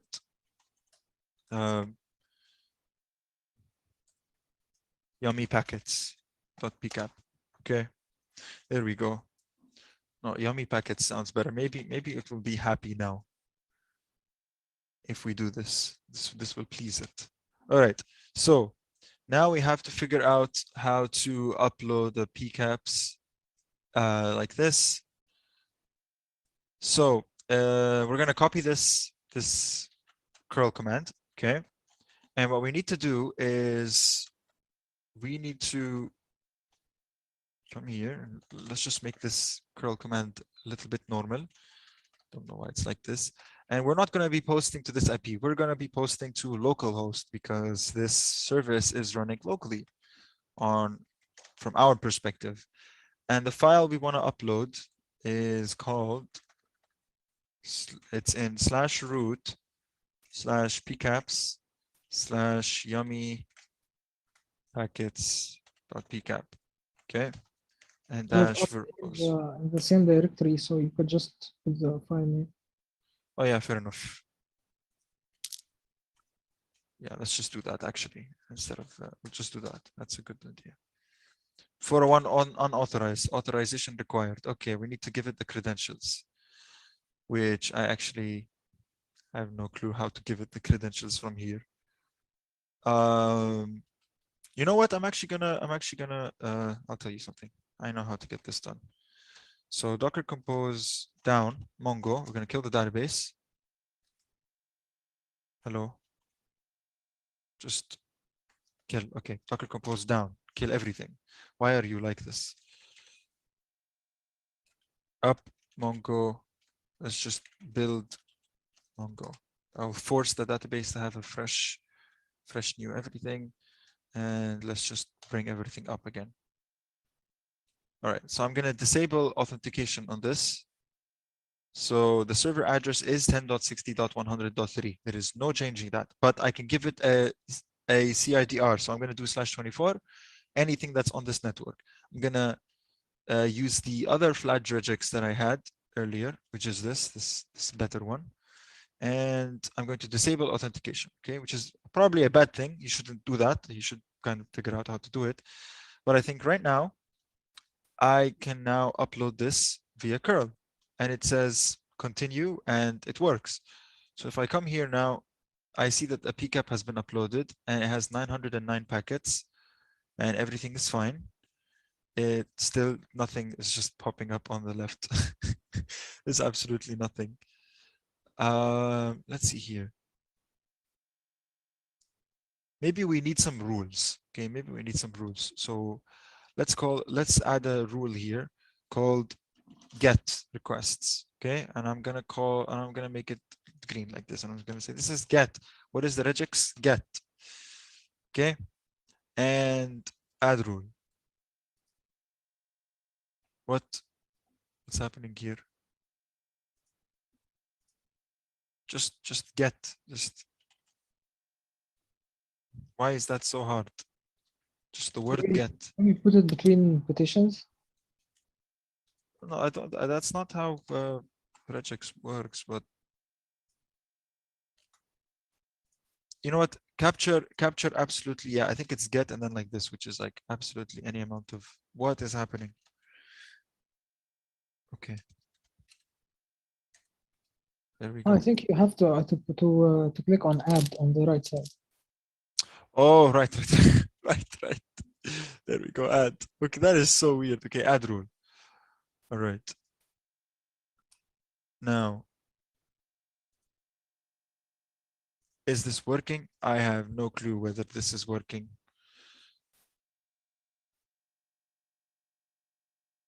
So let's keep going. Let's keep going. So you guys, I need you guys now to all go interact with the service. Okay.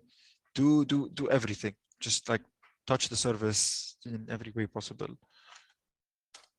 Okay. And I'm gonna run this entire thing in a watch. So I'm gonna do watch. Okay. So this curl command, I'm gonna add watch in front of it.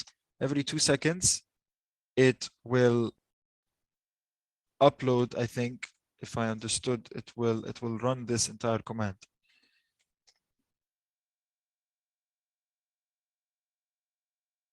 Okay.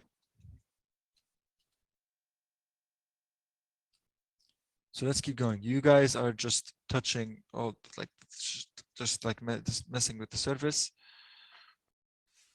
And let's wait. Let's see.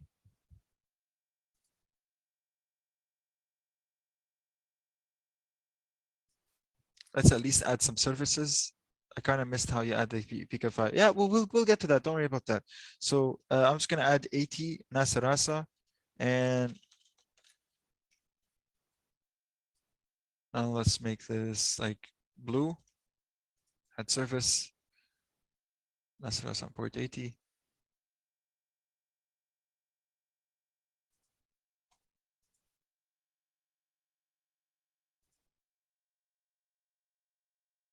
I just want to check. So this is uploading a new PCAP file every 2 seconds. Okay, so I need you guys to just go and like mess with Nasarasa. Just talk to Nasarasa. Okay, just focus on Nasarasa. Just log in, make accounts, live life.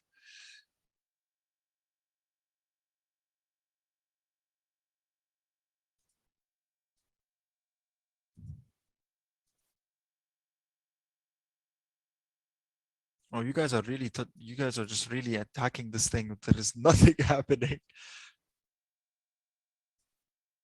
Let's try to search for the word get, for example. Perform search. Occurrences occurs only once. That is something weird happening with this thing, man.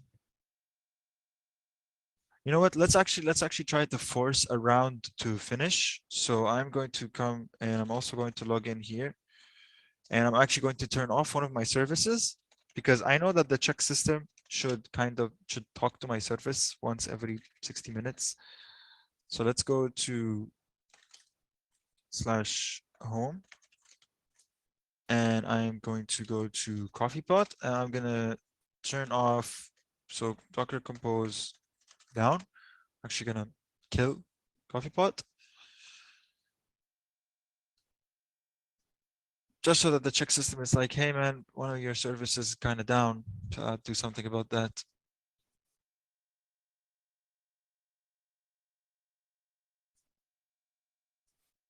I think the issue is that it's genuinely not matching any of these rules. You get me? Like you have to have a rule that matches. You need to have a rule that's matching.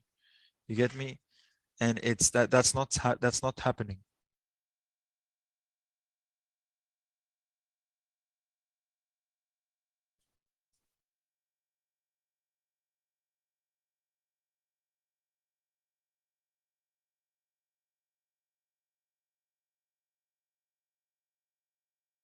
You guys can try to exploit actually. So let me try. So go to 10.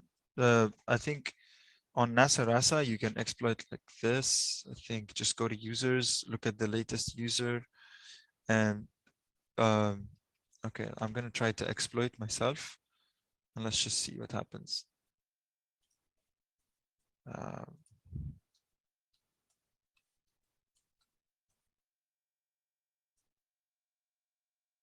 And go to my account, and I see the flag. There is one flag. There you go. Ta-da! Hello, current. I swear someone took the flag.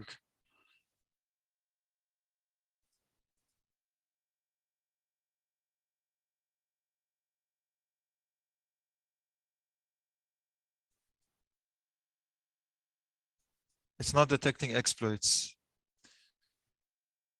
Okay. That's a great idea. Well, I just attempted to exploit my service like 3 times, and if I go here to the check system, the check system should pretty much see that that my coffee pot is down. Coffee pot for me is down. You know, that's what I don't get.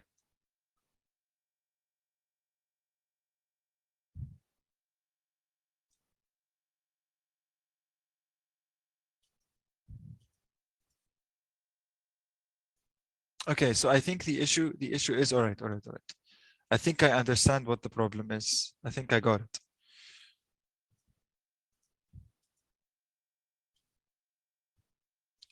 What's happening is that my regex, I think my regex isn't working the way it's supposed to work. So if we go to online, just some regex, and we slap this in, and we take the flag that I saw earlier, and I put it in, well, it does get matched, which is weird though. It really should find it. Do these guys have an example for like a regex for the flag?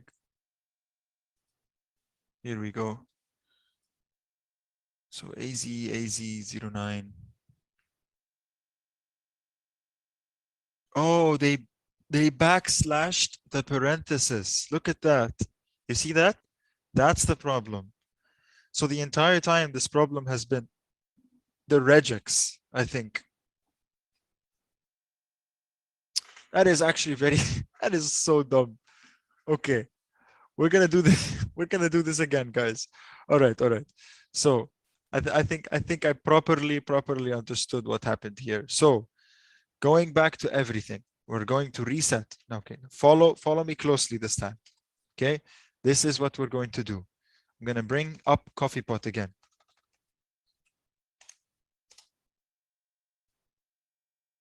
Okay. Yeah, but we need to escape we need to escape the curly braces. You get me? Like it has to be escaped. That's what I saw from the screenshot. You see in their screenshot, they're escaping the not this one. This one, they're escaping the curly brace. Well, we don't have curly braces in our flag actually. So it wasn't the regex. The regex should work perfectly fine.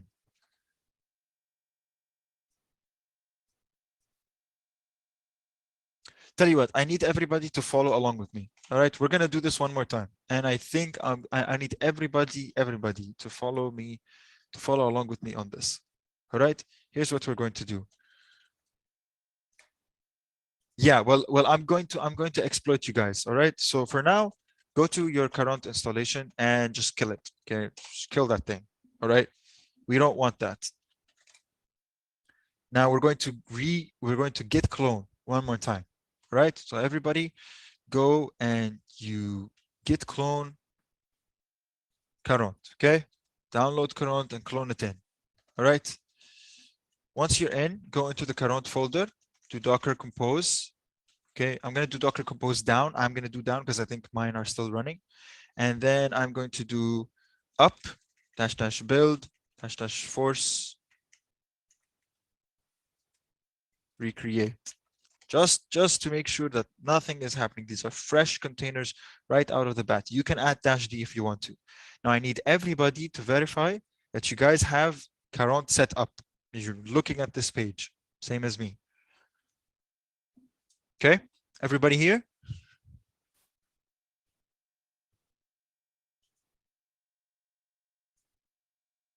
Let me know when you guys are on this page. At least I'll wait for you guys.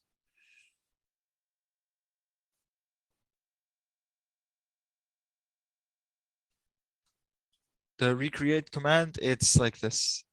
So you're doing docker compose up -- build -- force recreate. Okay, you're bringing current up, making sure that it's, you know, fresh service. Okay, all good.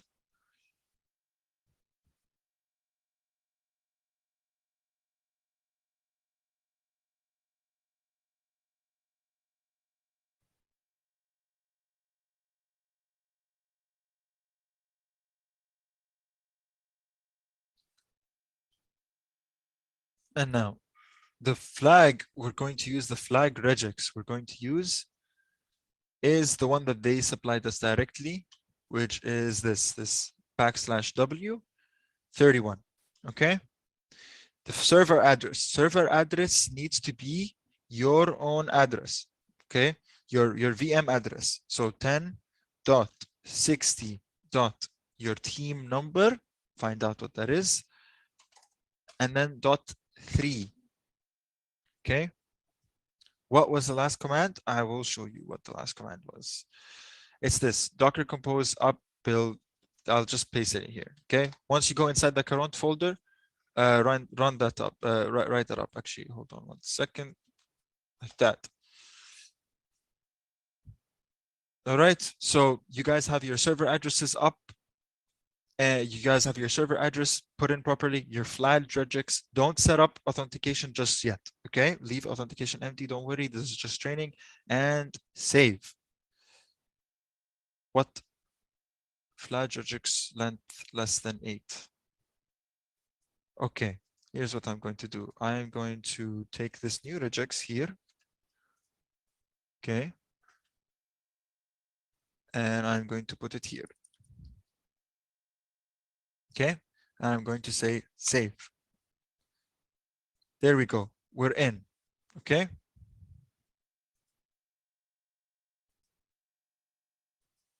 Oh, it added those slashes for us. We don't want those slashes.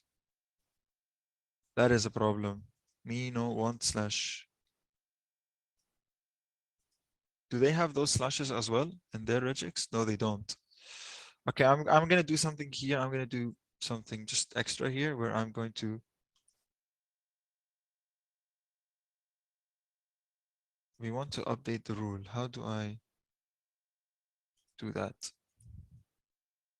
All right, I'm gonna create a rule called alt flag in. Alt flag, okay, and I'm just gonna make it like an orange color. The regex is like this. And UTF-8, and there we go. Add and add rule. Okay. That's just, oh, it adds the slash anyway. Okay. All right, all right, all right. So there's no point this. I'm just gonna delete. How can I delete this rule? Delete. Okay, I can't really delete rules. Yeah, this even when the training is done right now, until tomorrow, even after tomorrow, this will be open. You guys can set up Current. You guys can try to set up Flower. I wanted to set up Flower, but it didn't really work.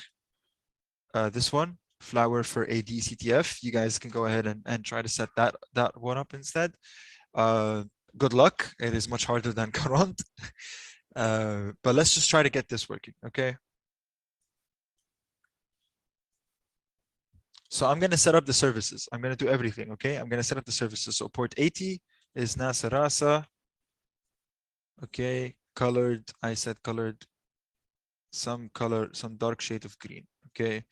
Then we said port 8080 was, if I remember correctly, okay, I'm just going to put 3255. 3255 is coffee pot, right?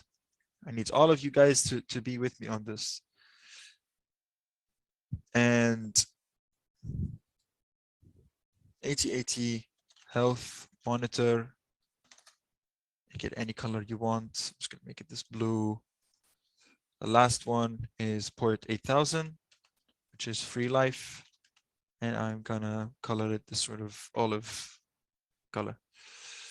All right. I also have MySQL running on 3306. So MySQL color, I'm going to call it this purple. Okay. There we go. That's all the services. These are the rules. And now it's finally time for our PCAPs. So what are we going to do? I want all of you guys to open a terminal, okay? And I need all of you guys to do this, okay? And we are going to run a packet capture, okay? We're going to call it, we're going to run our packet capture right now.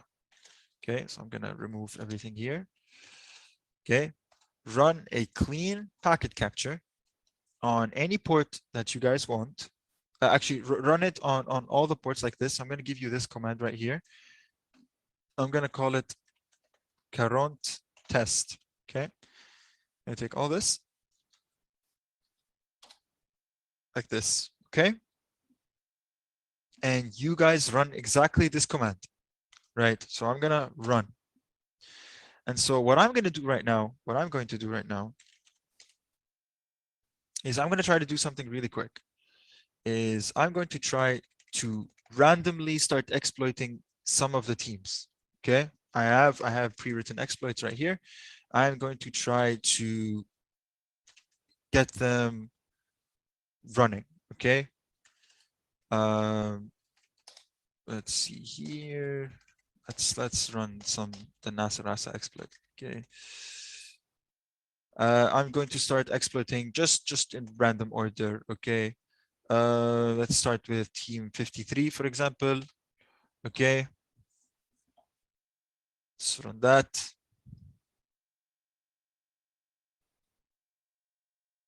That's taking a long time, and it broke. Okay.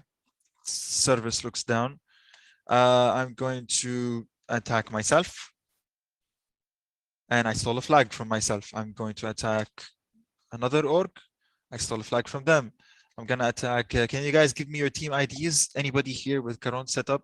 Just give me your team IDs. All right. So 45. Let's go 45. Flag stolen. Let's go 32. Flag stolen. 18. 40. Okay, there are people all over the place. 16. 8. Soft attic, don't worry about it. I'm just this is all just for training, you know. I want to see what happens. Team 12. Free flags. Everybody's like free flags. Oh, someone actually told me 100, which is me. I exploited myself again for the second time. I actually didn't pay attention to that. So I think I got everybody. 32. Okay, so yeah, I know for I in range. So I didn't submit these flags. Okay, maybe some of you just started submitting flags. For those of you who know how to submit flags, but I didn't tell you how to submit flags yet. So I didn't actually submit those flags. I just stole them. Okay, so you were all running packet captures. So I need you to stop the packet captures now. Okay, stop the packet captures. And we're gonna try to upload these packet captures right now to Caron. Okay, you'll learn the exploit tomorrow. It's a very simple exploit, especially the Nasrasa one. So I am now going to go into that folder where the PCAPs are, and I'm going to run the curl command that lets me. No, it's not. It's the exploit for this one is not complicated.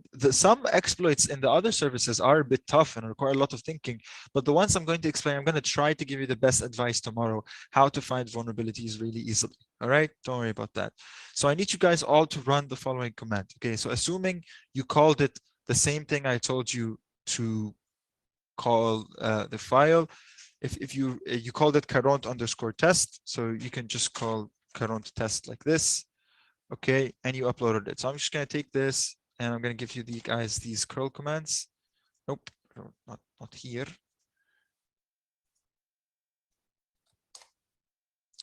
So here you go.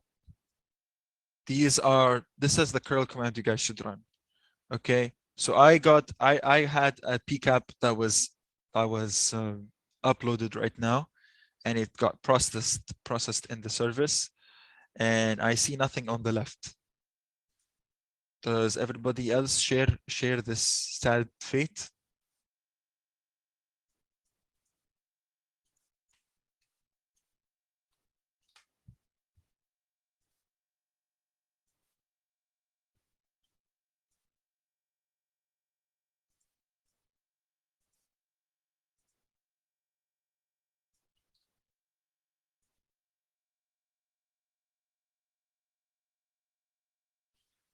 Is anybody else's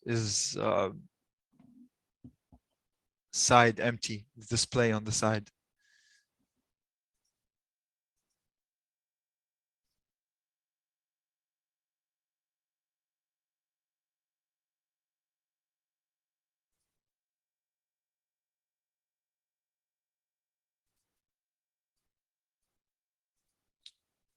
So if you guys see anything on the left, if you guys see any packets here highlighted on the left, let me know. Say something in the chat. Say that you see.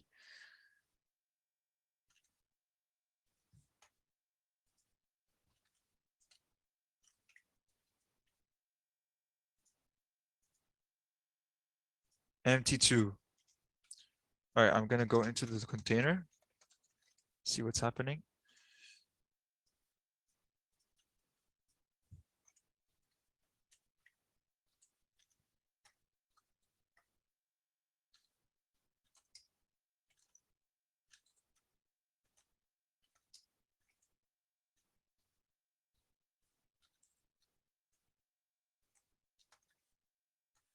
You got 1.5 MB of PCAPs.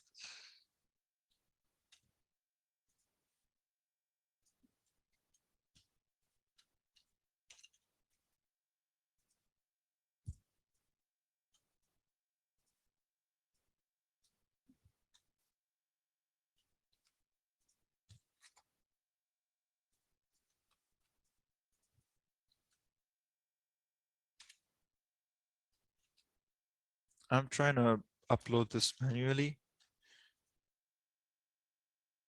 PCAP already processed.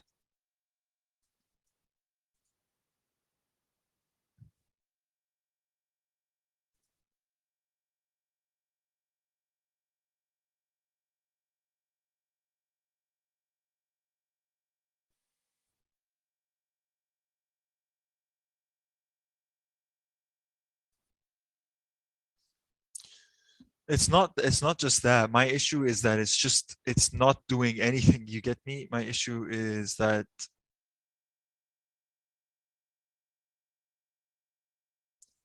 it's not showing any packets. You get me?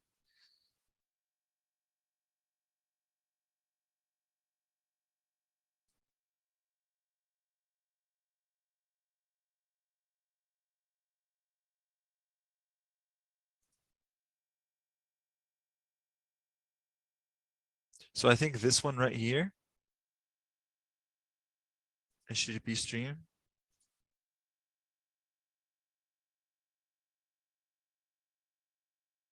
And then if we go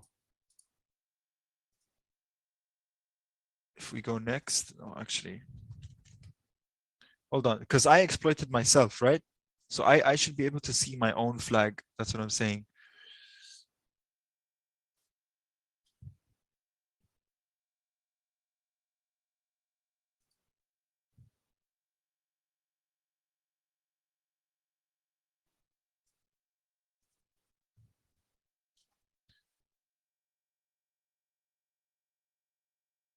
Why is it not? Why is it not? I'm trying to find. I swear, I'm just trying to find the where the exploit kicked in, because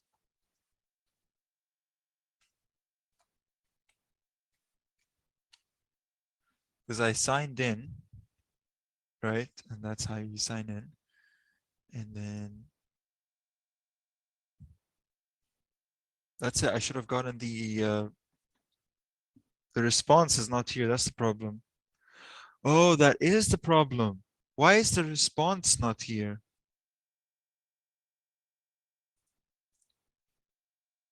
Oh, I think I see the issue. Oh, you guys are not going to believe this. Okay. Can you guys guess what the problem is this entire time? Can you guys guess what the problem was?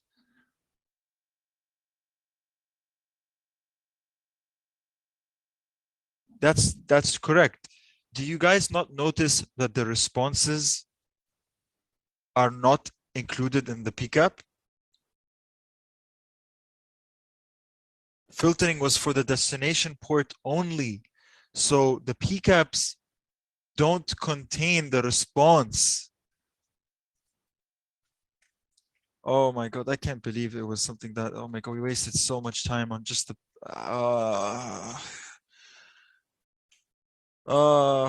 my heart hurts. It had to be not DST port, it had to be port. Okay, now I want to, now I want to try something. Can you guys start talking to the service now?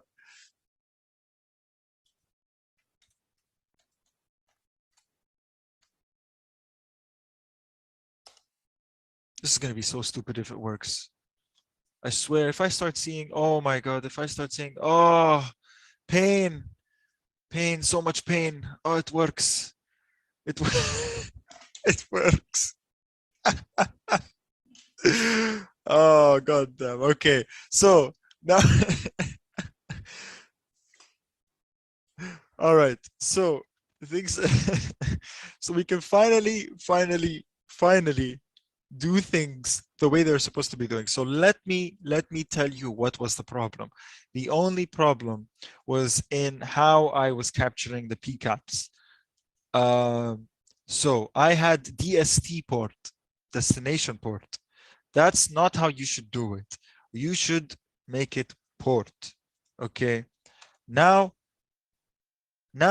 when I do watch, so I'm going to make this watch, right?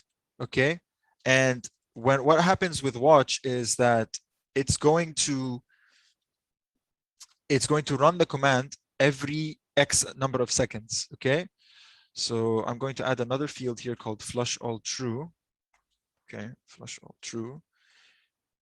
And I'm going to run it. Every 2 seconds, it's going to upload the new. Every 2 seconds, this curl command is going to talk to the API and upload the new PCAP. And you can see right here that there's a lot of things happening. Look, now that you finally can see them, look at this. I can pick flag out. I can see people stealing my flags right now. I can see that people are stealing flags. There it is. Flag out, flag out, flag out. These are requests, full requests of people coming and talking to my service and stealing the flag from my service.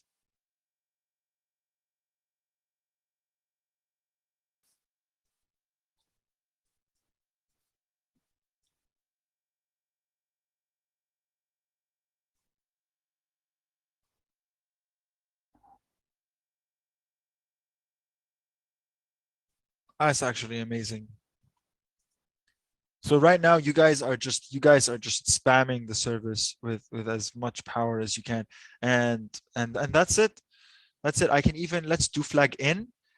I can now see the check system placing my own flags into the system. Look, I can see here that it's adding a flag right here. I see the flag right here. This is the check system talking to my own services and adding flags into my services.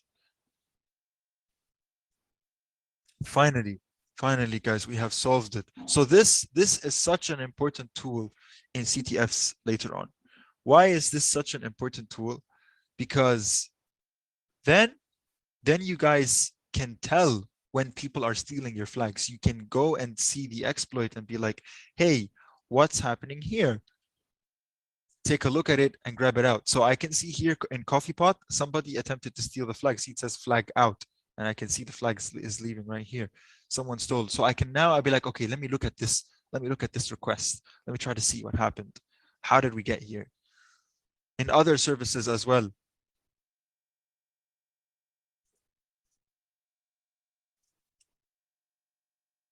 This is great.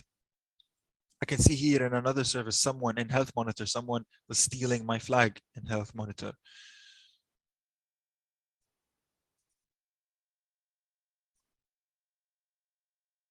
Oh, this is actually great. Okay, now I want you guys all to go to your current instances and get ready. I'm gonna exploit you all right now. Okay? So you guys should be able to see the exploit happening on your instances. So let me know when you guys are ready and I'll fire the exploits at you guys one more time. You guys ready?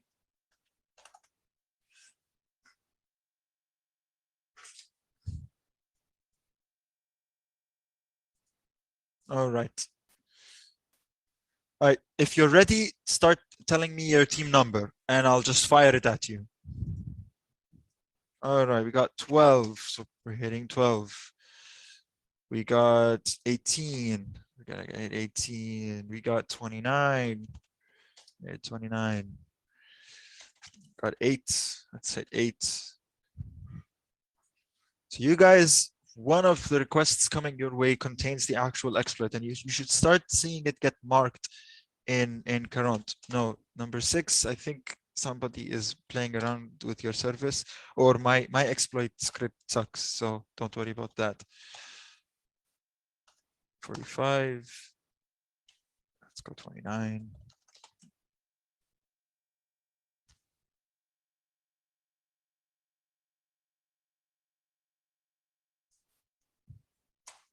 All right, any other teams ready? All right, team 51. There we go, stolen. I'll even steal my own flag. I know it'll get marked. Yeah, I got 51. I got 51. All right, do 51 again.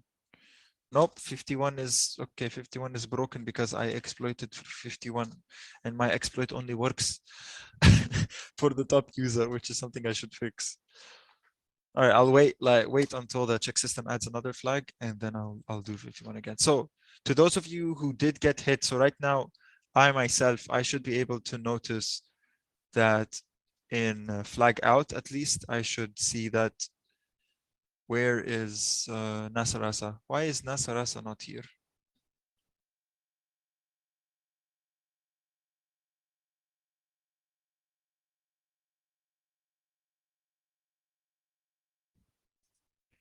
Service port, I need service port 80.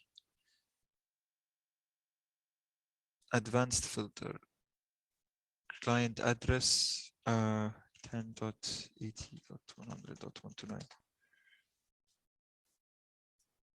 Oh wow, for some reason it doesn't see traffic coming from me. Oh well. Do we have to rerun TCP dump to keep monitoring? No, you can keep TCP dump running and then upload the same file over and over again. So I'm gonna capture team 51 again.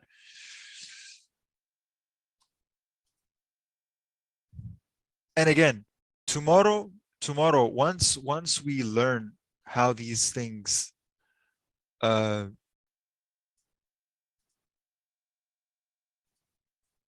once we learn how the exploits work later on, you will notice, you will take note that this is, you know, like how the exploits work, and how you'll have a real environment where all of you will be exploiting each other, and you guys can just keep stealing flags from each other and monitoring and trying to understand how other teams found out the exploit before you did and stuff like that.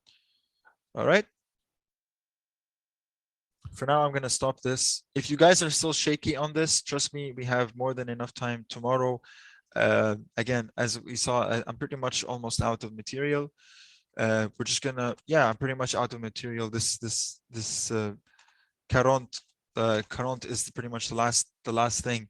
So I will stick around, I guess, although we could just call it a day. I'll go to sleep.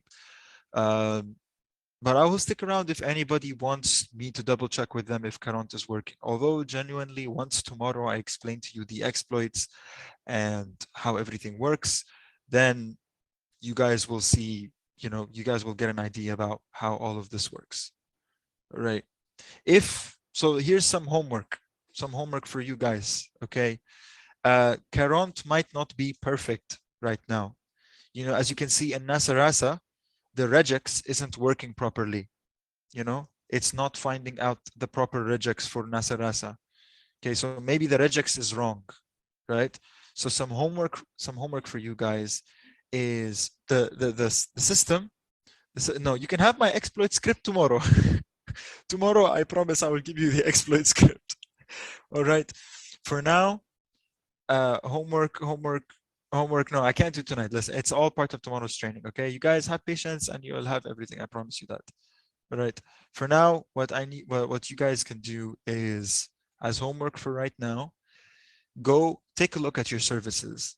Try to see what vulnerabilities there are. Try to. Can you ask what time tomorrow? Same time we started this training, 12 UTC. So 12 UTC tomorrow, we will have. So 12 noon UTC, we are going to have the second day of training where we're going to exploit everything. We're finally going to teach you how to submit flags, all that good stuff. All right. Homework is work on Current. Try to set up a system that works for you best in Current. Okay. Try to get the regex properly. Try to get look at your services. By the way, there is one very obvious exploit, very obvious, that you can, if you can find it before tomorrow, well, that's good job. It's the easiest exploit to get. Can you have your TCP dump? You can have my TCP dump command, no worries. The TCP dump command is this is just what I'm running right now. Okay.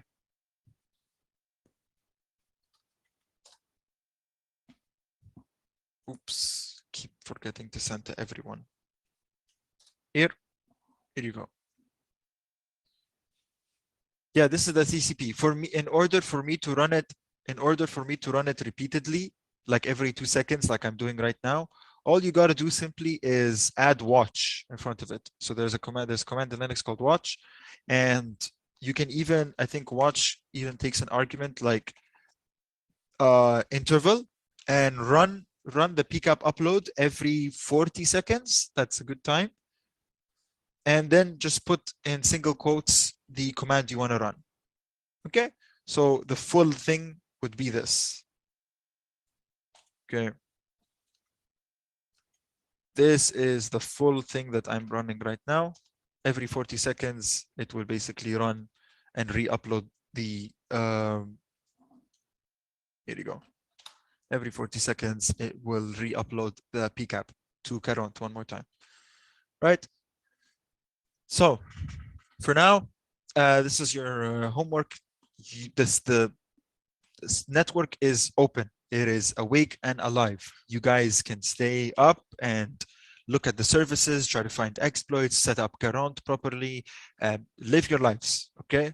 The check system will stay running, everything will stay running, the life is all good, all right?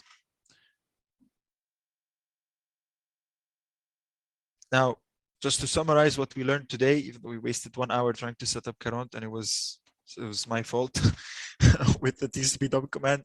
You guys should finally understand how attack defense games work. You just had some fun right now in it. You know how to connect to the Hack in the Box game network. You know how to set up and manage your virtual machines. You know how to manage your services. You know how to access the code belonging to services.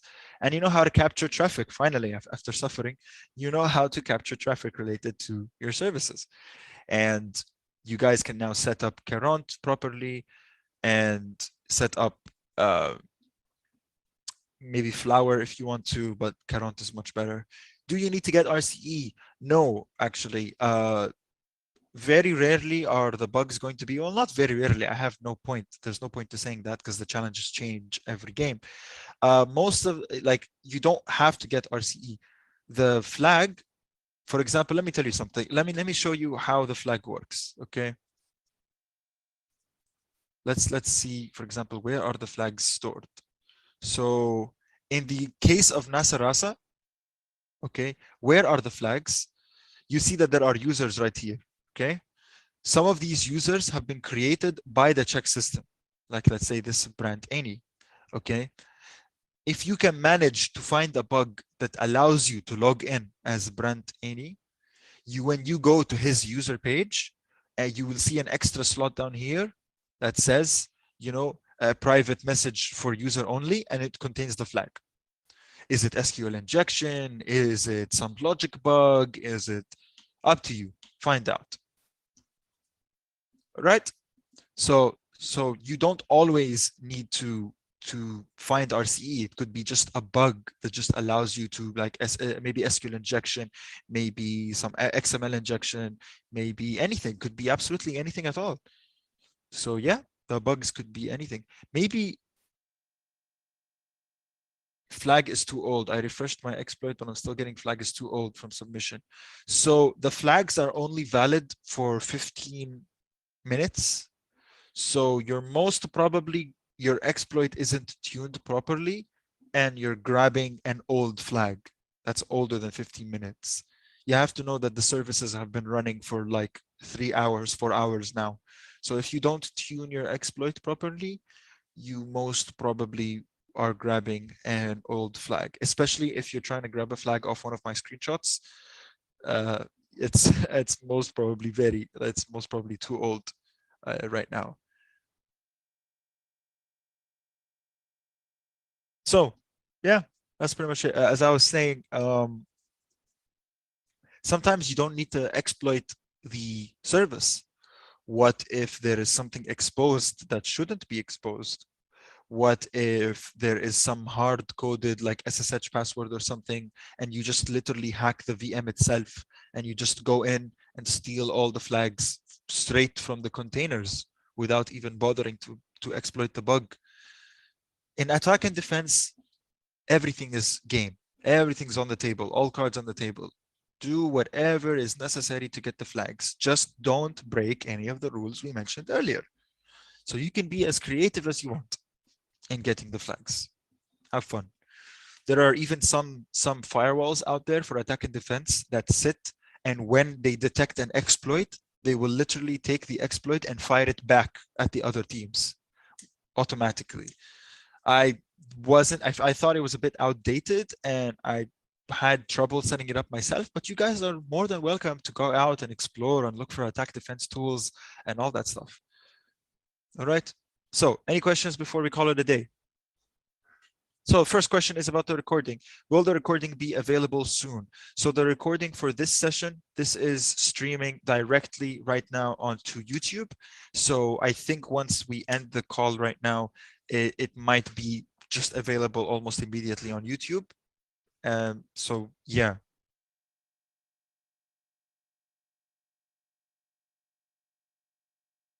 That's a complicated question, Noob, but I would say yes. I would say yeah, you would still qualify. Do we have a Discord server? Yes, very good question. We actually do. We do have a Discord server. I've been sitting in the Discord and the channel this entire time, waiting in CTF training and Hack in the Box. So I can just drop you guys an invite here. I don't think I can actually. We do have a link. We do have a link. Hold on. Ahmed, if you are possibly here, can you give them the Discord link?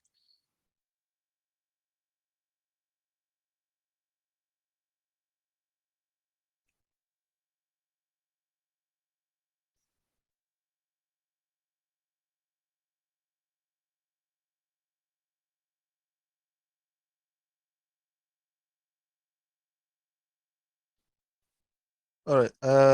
I'll just drop in the Discord. I'll type it in myself. So Discord link, here we go. You guys are more than welcome to drop into Discord and ask questions as the night goes on. Whoever is awake at the time should be able to answer you. And it's just for general support. You know, you guys want to get updates, want to know what's happening. There we go. Should hit you guys any second now. Nope, that's definitely not that. That's the flag regex. Here we go. Why is the first edge capital? That's not how that works. Let me just double check if that works. Should just tell you it's an invite.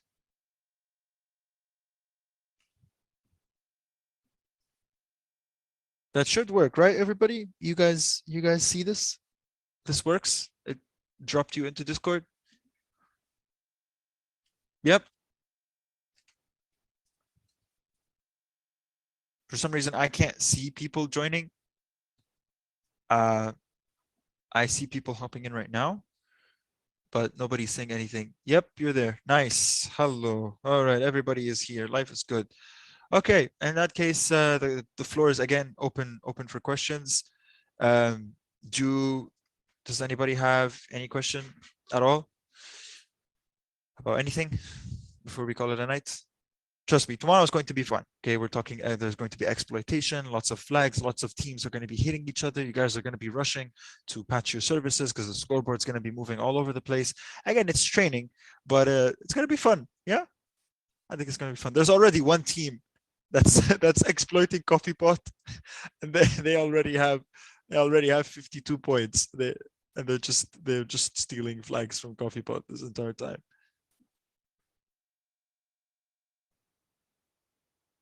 Some teams, as you can see right now, already have an SLA of 4. That's very good. Other teams have slightly less SLA. Other teams have 0 SLA because these guys didn't show up to the training, so their services have been down this entire time. And you know, some teams have half SLA. You know, they came in late maybe, but you guys up here are doing great so far. Oh, there's another team that's just robbing free life flags. Wow, we have some people in here that really they just got straight to business. But don't worry about it. You guys are gonna have a great time tomorrow. Great. So in that case, see you guys all tomorrow. The recording should be available on the Hack in the Box YouTube channel. The link was uploaded in the chat at the very beginning of the session. I think I might be able to scroll up and grab it. Yep, here it is. Paste it down here for everybody. And thank you so much, guys, for everything. And we'll see you tomorrow, same time, 12 p.m. UTC. Thank you all for attending. We hope to see you tomorrow. You guys have been great. Thank you so much.